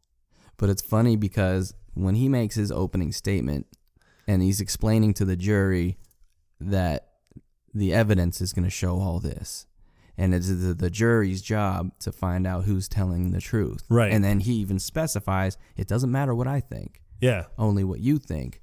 But when there's certain circumstantial evidence that's come to light, he has a tendency to like face the jury and throw up his hands as like it's a magic trick. Like, hey, identical. It's like, let's stress this point. Like, I can't possibly lose now. Yeah. And at lunch, I mean, you know that this whole thing's weighing on Vinny because, you know, this is the life of two young kids, you know, in the balance. Like, you know, if they get sent away for murder, they're going to be executed. But yeah, she sits down, can I help? Yeah, and then like, he mocks her. He's like, can I help? Because she's been asking the entire time, you know, can I help? And he keeps telling her, like, no, there's nothing you can do. Trust me, I wish there were, but there isn't. And there was plenty that she could do. Yeah, plenty of it that she could have done. He just didn't want her to. Yeah. But because he wanted to win this on his own. After mocking her, she's looking at him, you know, just clearly irritated. Yeah, and he's like, oh, look how you're looking at me. Like I'm a big fucking piece of shit. He's like, oh, I'm a piece of shit because I can't figure out a way for you to help me? Yeah. And then he was like, oh, the pictures. So he starts going through the pictures, and that's when, like, the real asshole comes out. Mm-hmm. And he's like, oh, look at this. He's like, a picture of me from behind. As if I didn't feel bad about myself 20 seconds ago. Right. And then just flipping through random. Yeah. Oh, the case cracker. You did it, honey. Me in the shower. I like it when he gets to the tire track photo, too. What is it? And he's like, dog shit. Well, no, he's like, oh, could you bend any farther away? He's like, did you take this from up in a tree? But it's funny, it shows that same picture with the tire marks. And he said, dog shit. Yeah. He's like, what is this? That's dog shit. He's like, yeah. He's like, that's going to intimidate Trotter. Mm-hmm. So she storms out, clearly upset. But then he immediately realizes that, yeah, he went too far. Yeah. And he immediately tries to make up with her. He's like, you know, Lisa, sorry. And she's already gone. She's already gone. Yeah. He's just standing in the doorway of this restaurant. Yeah. You know, hoping that she'll come back. I'm still thinking that restaurant was just someone's house. I think you're right. It is not set up like a restaurant that anybody would ever know. No, not at all. But he gets back to the courthouse and he realizes that he needs her. Yeah. He needs her help. Well, because he looks at the the tire track. The tire track picture that she took, and he realizes something about this photo that it's very, very, God damn it, what's the word I'm trying to think of? Well, it's very obvious to someone that would know cars the way she knows cars, because she knows everything about cars. And he's worked as a mechanic too, so he knows. That the car in question that they were driving could not have made these tracks. The way that she would be able to explain this in great detail would be, you know, detrimental to this, you know, case, or helpful in this. Well, it would be detrimental to the prosecution. Correct. So, but for the defendants, I mean, it would help them a great deal. So he has to go and find her, and she's in the courthouse on the phone. Who knows? You never know who she's calling. Vinny asks for a 5-minute recess. Yeah. He was like, you know, my next witness isn't in the courtroom right now. He's like, yeah, you got 3 minutes. Of course. So, because I mean, it's just whatever the judge can do to just make his life hell. Yeah, exactly. So, but then he asks sheriff. He writes something down, hands this piece of paper to the sheriff, and asks him if he can have this run. And you don't know what he's talking about. Yeah, so I think with that, he wrote down, you know, can you look for a Pontiac Tempest?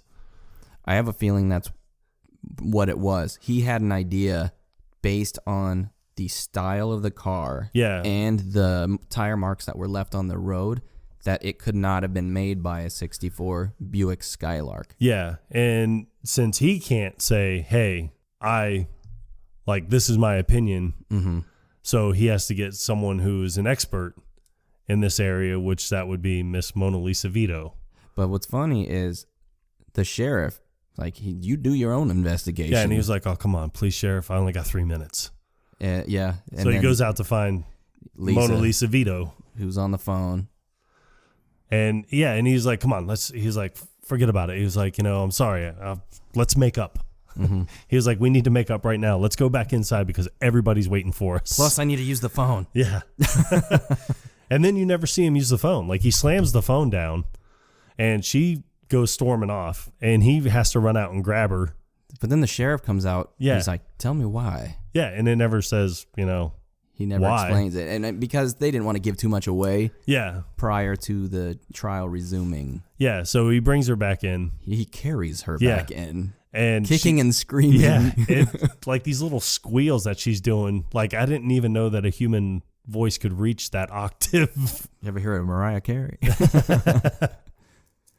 But yeah, it's funny that he had to physically carry her back into the courtroom, and then as he gets her into the room, barges through the doors, like they slam open. Yeah. And then everybody's like looking back like, what in the hell is going on right now? Yeah. But then she breaks free of him and tries to run back out. And he's like, Judge, could you please just tell the bailiff to stop her and escort her up to the stand, please? Yeah. And he does.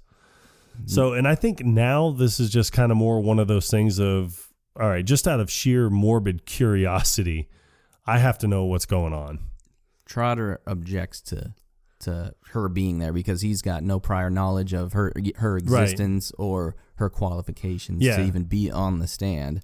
Yeah, so he was he was like, well, if I could voir dire Miss Vito, he's like, maybe we can find out what she knows. But when she first sits down on the stand, Vinny's questioning her. Yeah. And she doesn't want to answer the question. Yeah, she keeps every time he gets in front of her, she just keeps turning around. And he was like, Judge, he's like, do I have permission to treat Miss Vito as a hostile witness? She's like, oh, you want to see hostile? Wait till tonight.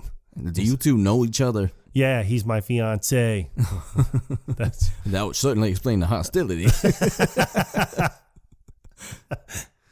So, he's like, please answer the question. Yeah, and she was like, no, I hate him. I love that. So she's so angry at him that she doesn't want to treat this trial in a professional manner. She doesn't care. Yeah. Yeah. She's so she's hurt. Basically like, you know what? I don't care about your career. Nothing. So you hurt me. So now it's like, I'm not going to help you because you haven't wanted my help the entire time. Mm-hmm.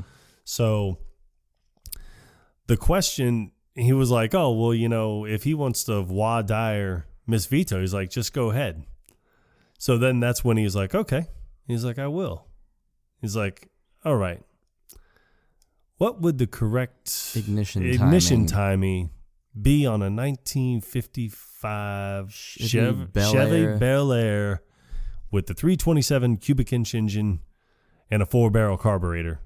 And immediately that's a bullshit question. And it's funny because anytime Vinny used foul language, the judge would call him out on it. She says bullshit, and a few times he doesn't say anything. Yeah, and he doesn't say shit. Yeah. Literally. So she's like, no, it's a bullshit question. Is it bullshit because you can't answer it? Like, nobody could answer it. It's a bullshit question. And then the judge even like, can you answer the question or not? He's like, no, it's a trick question. Nobody could answer it. And she was like, he's like, why? He's like, why is it a trick question? Because the 327 cubic inch engine wasn't available in the 1955 Bel Air. That came out in 1962. And then it didn't have a 4-barrel carburetor. That wasn't available until 64. But on a 1964 Chevy Bel Air, the correct timing would be 4 degrees before top dead center. Yeah. That was enough to convince Trotter. Yeah, and Trotter's just like, well, this'll do. She's acceptable. Yeah, and then it's funny because the look that she gives the judge, like, yeah, you ain't going to mess with me when it comes to cars because I know my shit. But Vinny trying to convince Trotter, like, why he wanted to put her on the stand. Yes. She is an expert in general automotive knowledge. It is in this field that her testimony will be applicable. Yeah. But it's funny to hear Joe Pesci using big words. Because you're so used to seeing him in movies like where he's a gangster or something. Yeah. So, I mean, that is funny, and I love the applicable. Yeah. And then even when Trotter at one point during I can't remember which monologue it was, but he was trying to say a heinous crime. Hyenas. But he calls it a hyenas. It may have been during his opening statement. I think so. It was like this hyenas crime. And so, I mean, I guess he just read it like that in the script.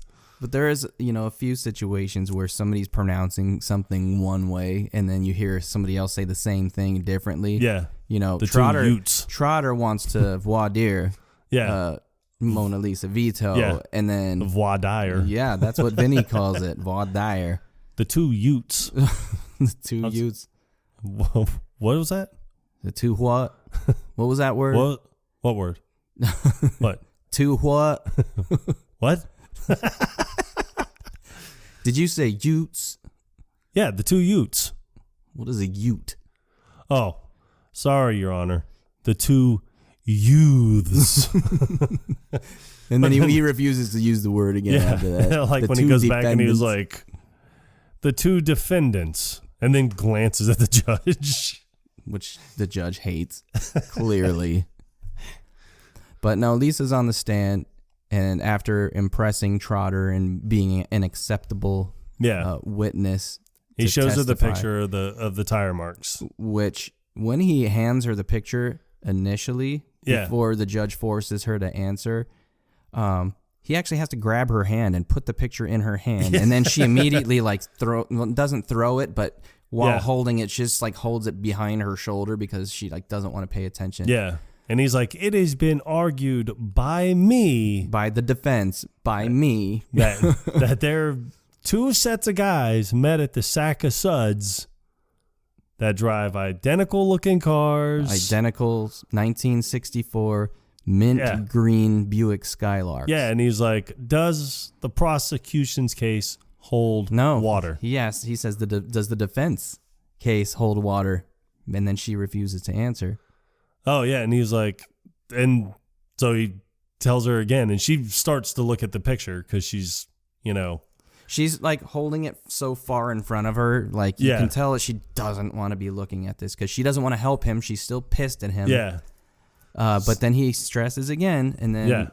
Does the prosecution's case hold water? And then she realizes why he picked this specific picture. Yeah.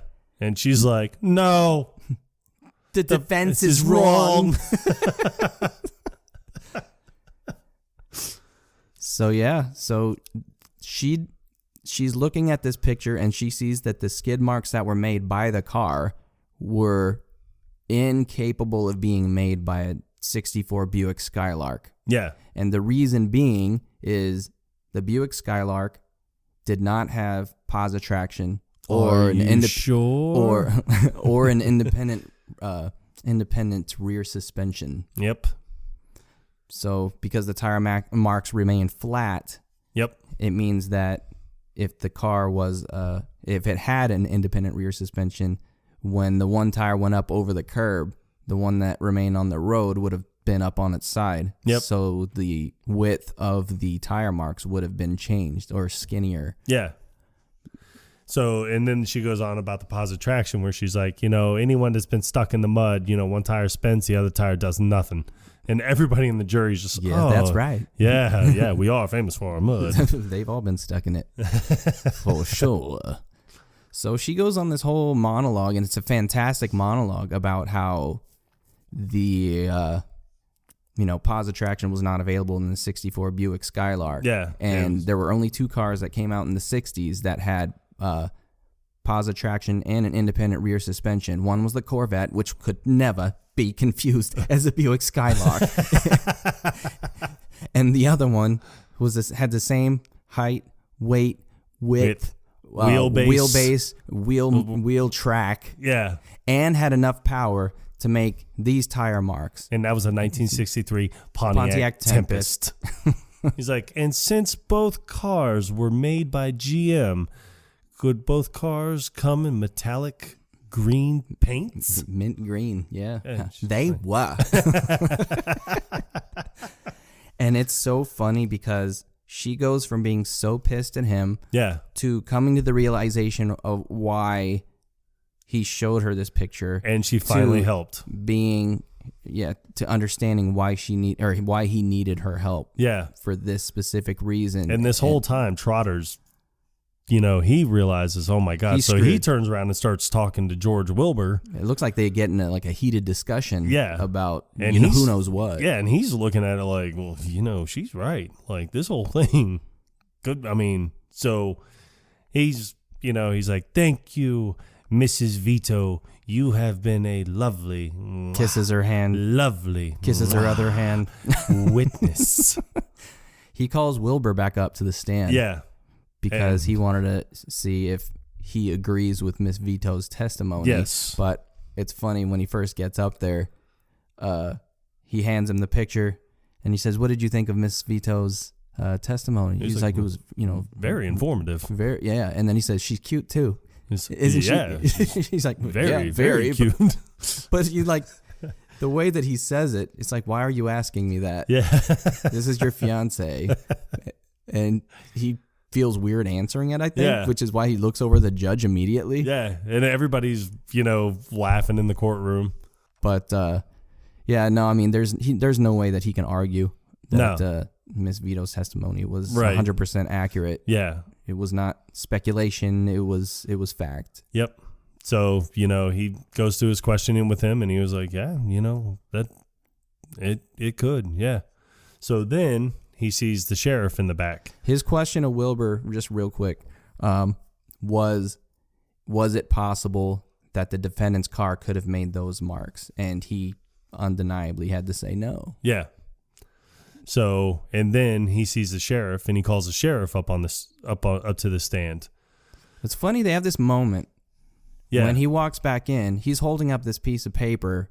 Yeah. And then he kind of nods. Yeah. Vinny nods back at him. And then right before he gets to the stand, you see Vinny nodding at him again. Yeah. Like, what is this unspoken agreement that they have going on here? I think it's just one of those things where it's just kind of like, you got it, right? You called it. Did you get it? You got it? But we're good? It's funny how the sheriff didn't even want to help him to begin with. Yeah. But now, after getting the evidence that he had, it's almost like, you know what, justice is being served. Yeah, and I think that's obviously that was going to be what the sheriff was all about, was just, he wants justice for Jimmy Willis. Correct. So he asks him, and I love the way he asked too, because he's just weird. like, it was very unorthodox. Yeah, he was just like, so sheriff, what'd you find out? Yeah, and he's sitting there just like kind of like chewing on his fingernail something real like quick. That's what it looks like. Yeah. So, what'd you find out? What'd you find out? This is very cavalier. But I like that the sheriff is just like, well, acting on a hunch.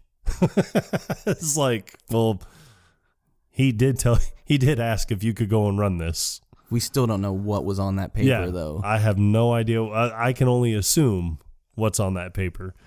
So, and but we had a feeling it had something to do with the '63 Pontiac Tempest. Yeah, and he was like, I ran a check to see if anybody had been arrested driving a stolen '63 Pontiac Tempest. And he was like, and? He was like, yep, a Sheriff Giles or Jilton or something like that. Yeah, somewhere in Georgia. Yeah, he was like, did pull over two young men that fit the defendant's descriptions driving a stolen 1963 Pontiac metallic green Pontiac Tempest. He was like, is that all? Model tire. Oh yeah, XGJV 75R 14s. Right. Which just so happens to be the same. Yes. Same type of tire that was on the defendant's car. And so then he was like, oh, is that all? And he was like, no. Like a 357 was also found in their possession. And remind the jury what caliber bullet was used to kill Jimmy Willis. 357 Magnum. The defense rests. So they go and sit back down, and then the judge is Mr. Trotter, and he has this weird paper clip. Trotter, he like unfolded a paper clip, and he's just holding one end, and the other one's sitting on the desk, and he's just playing with it, and he just looks just done, spent. Yeah. Dumbfounded. Like, how did this guy beat me? He turned this thing around so quickly. Yeah. So you have George Wilbur, who was the automotive expert for the FBI. Then you have Miss Vito, that is an out-of-work hairdresser. That in no way does that qualify her Yeah. to be an auto expert. But she also testified as an automobile expert.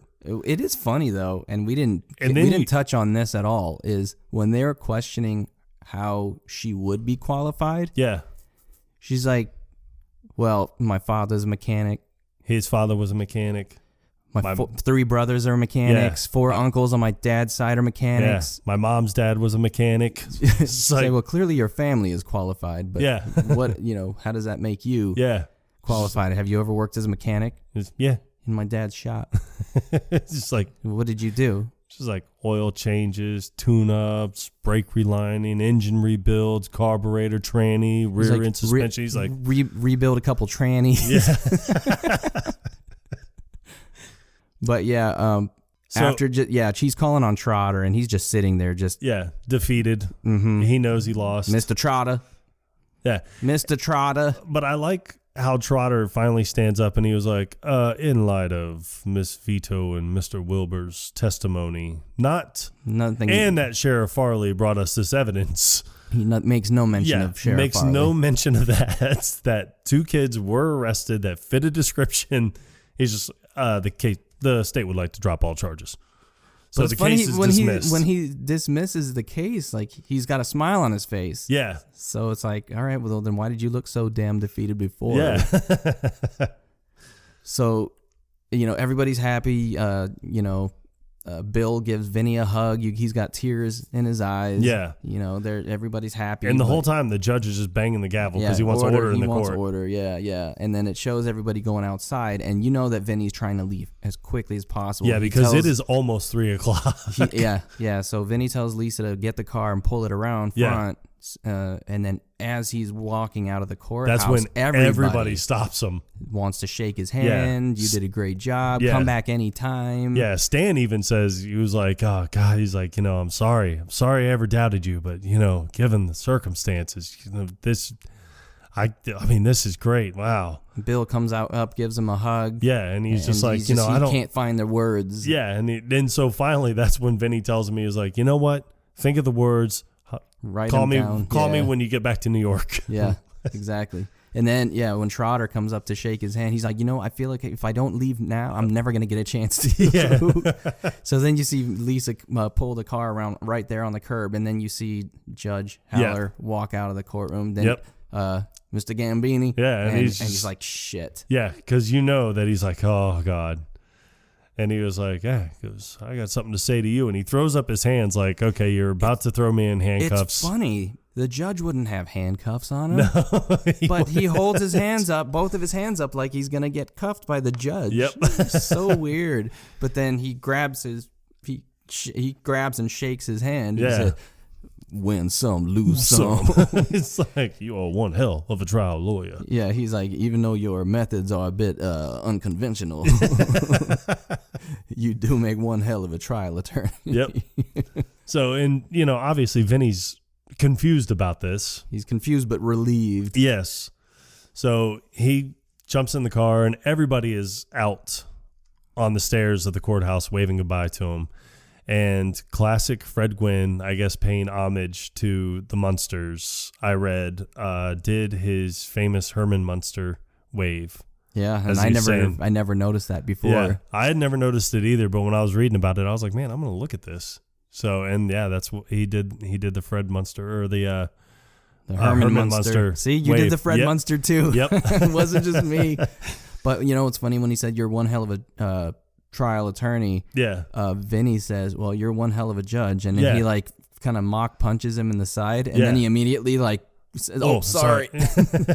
Jumps into the car. And then, this little back and forth conversation between Vinny and Lisa as they're driving back home. He's like, what the hell was all that about? And because he has no idea how he got away with being a fake person. Yep. But yeah, Lisa said that she called somebody, one of his friends from back home. Yep. And he's like, what friends? He's like, your friend. He's like, my friend. Judge Malloy. Judge Malloy, who is so proud of him, and probably even going to be more proud when he gets back to New York and realizes that Vinny won his very first case. And it was a huge murder trial. But it's funny how she was able to get a judge to validate a fake person. Yeah. When he's supposed to be all about upholding the law. Yep. You know? But then it goes to, well, he won his first trial. Yep. So what's that supposed to mean? Well, you think I'm going to marry you now? What, you're not going to marry me? You can't even win a trial by yourself. You're fucking useless. So then he was like, yeah, I thought we'd get married this weekend. It's like, you don't get it, do you? It's like, I want it to be big and in a church. Like, I want to be in a church with, with bridesmaids and flowers. Yeah. And all that. And he was like, you always say that I need to be more spontaneous. He's like, this burp is spontaneous. Doesn't make it romantic. But yeah, and their car's getting further away on this wide shot, and we had the captions on just to make sure we didn't miss any of the dialogue. And then one last thing that you probably wouldn't even be able to hear. Yeah. I mean, I've never heard it, but he was like, I guess I'm like, you know what? I don't even want to marry you anymore. He was like, no, he was like, who would want to fucking marry you anyway? And then she's like, right. You do. Yeah. Which, he can't argue with. Yeah. But that is My Cousin Vinny. Yes. A great one. Definitely in the top 10 for me. So that one there, I would, on a scale of, 1 through 100, I would say that this is 94% quotable. I would disagree. Oh, yeah? Yeah, I would say closer to 80. 80? I don't think it's as quotable as the other movies. There's great lines in it, but I don't think it's as many lines are. Quotable. I think that there's I mean, the scenes themselves are more memorable. Oh yeah. I mean, but I can sit here and tell you, I'm definitely going to use hey, this is your ass, not mine. I will definitely start using that quote a lot more. It's your ass. Hey, either way, you're getting fucked. Yep. But man, this was another fun one. Yes. Another one on the books. Yep. We still haven't been canceled. Nope, we sure haven't. But all right, stay tuned. Episode 4 next week. Yep. Which one are we doing? I guess it's gonna have to be a surprise. No, I already know which one we're doing. Oh, are we? Yep. All right, then you have to tease it. Okay. That's what she said. What do you mean by you people? What do you mean by you people? Huh? Is that how we talk? Huh? Gonna make some collard greens? Yeah. I'm sorry that a dingo ate your baby. He's like, hey, you better pump your brake, kid. That actually happened. Lady lost her baby. I don't break characters until the DVD comes. Everybody knows that.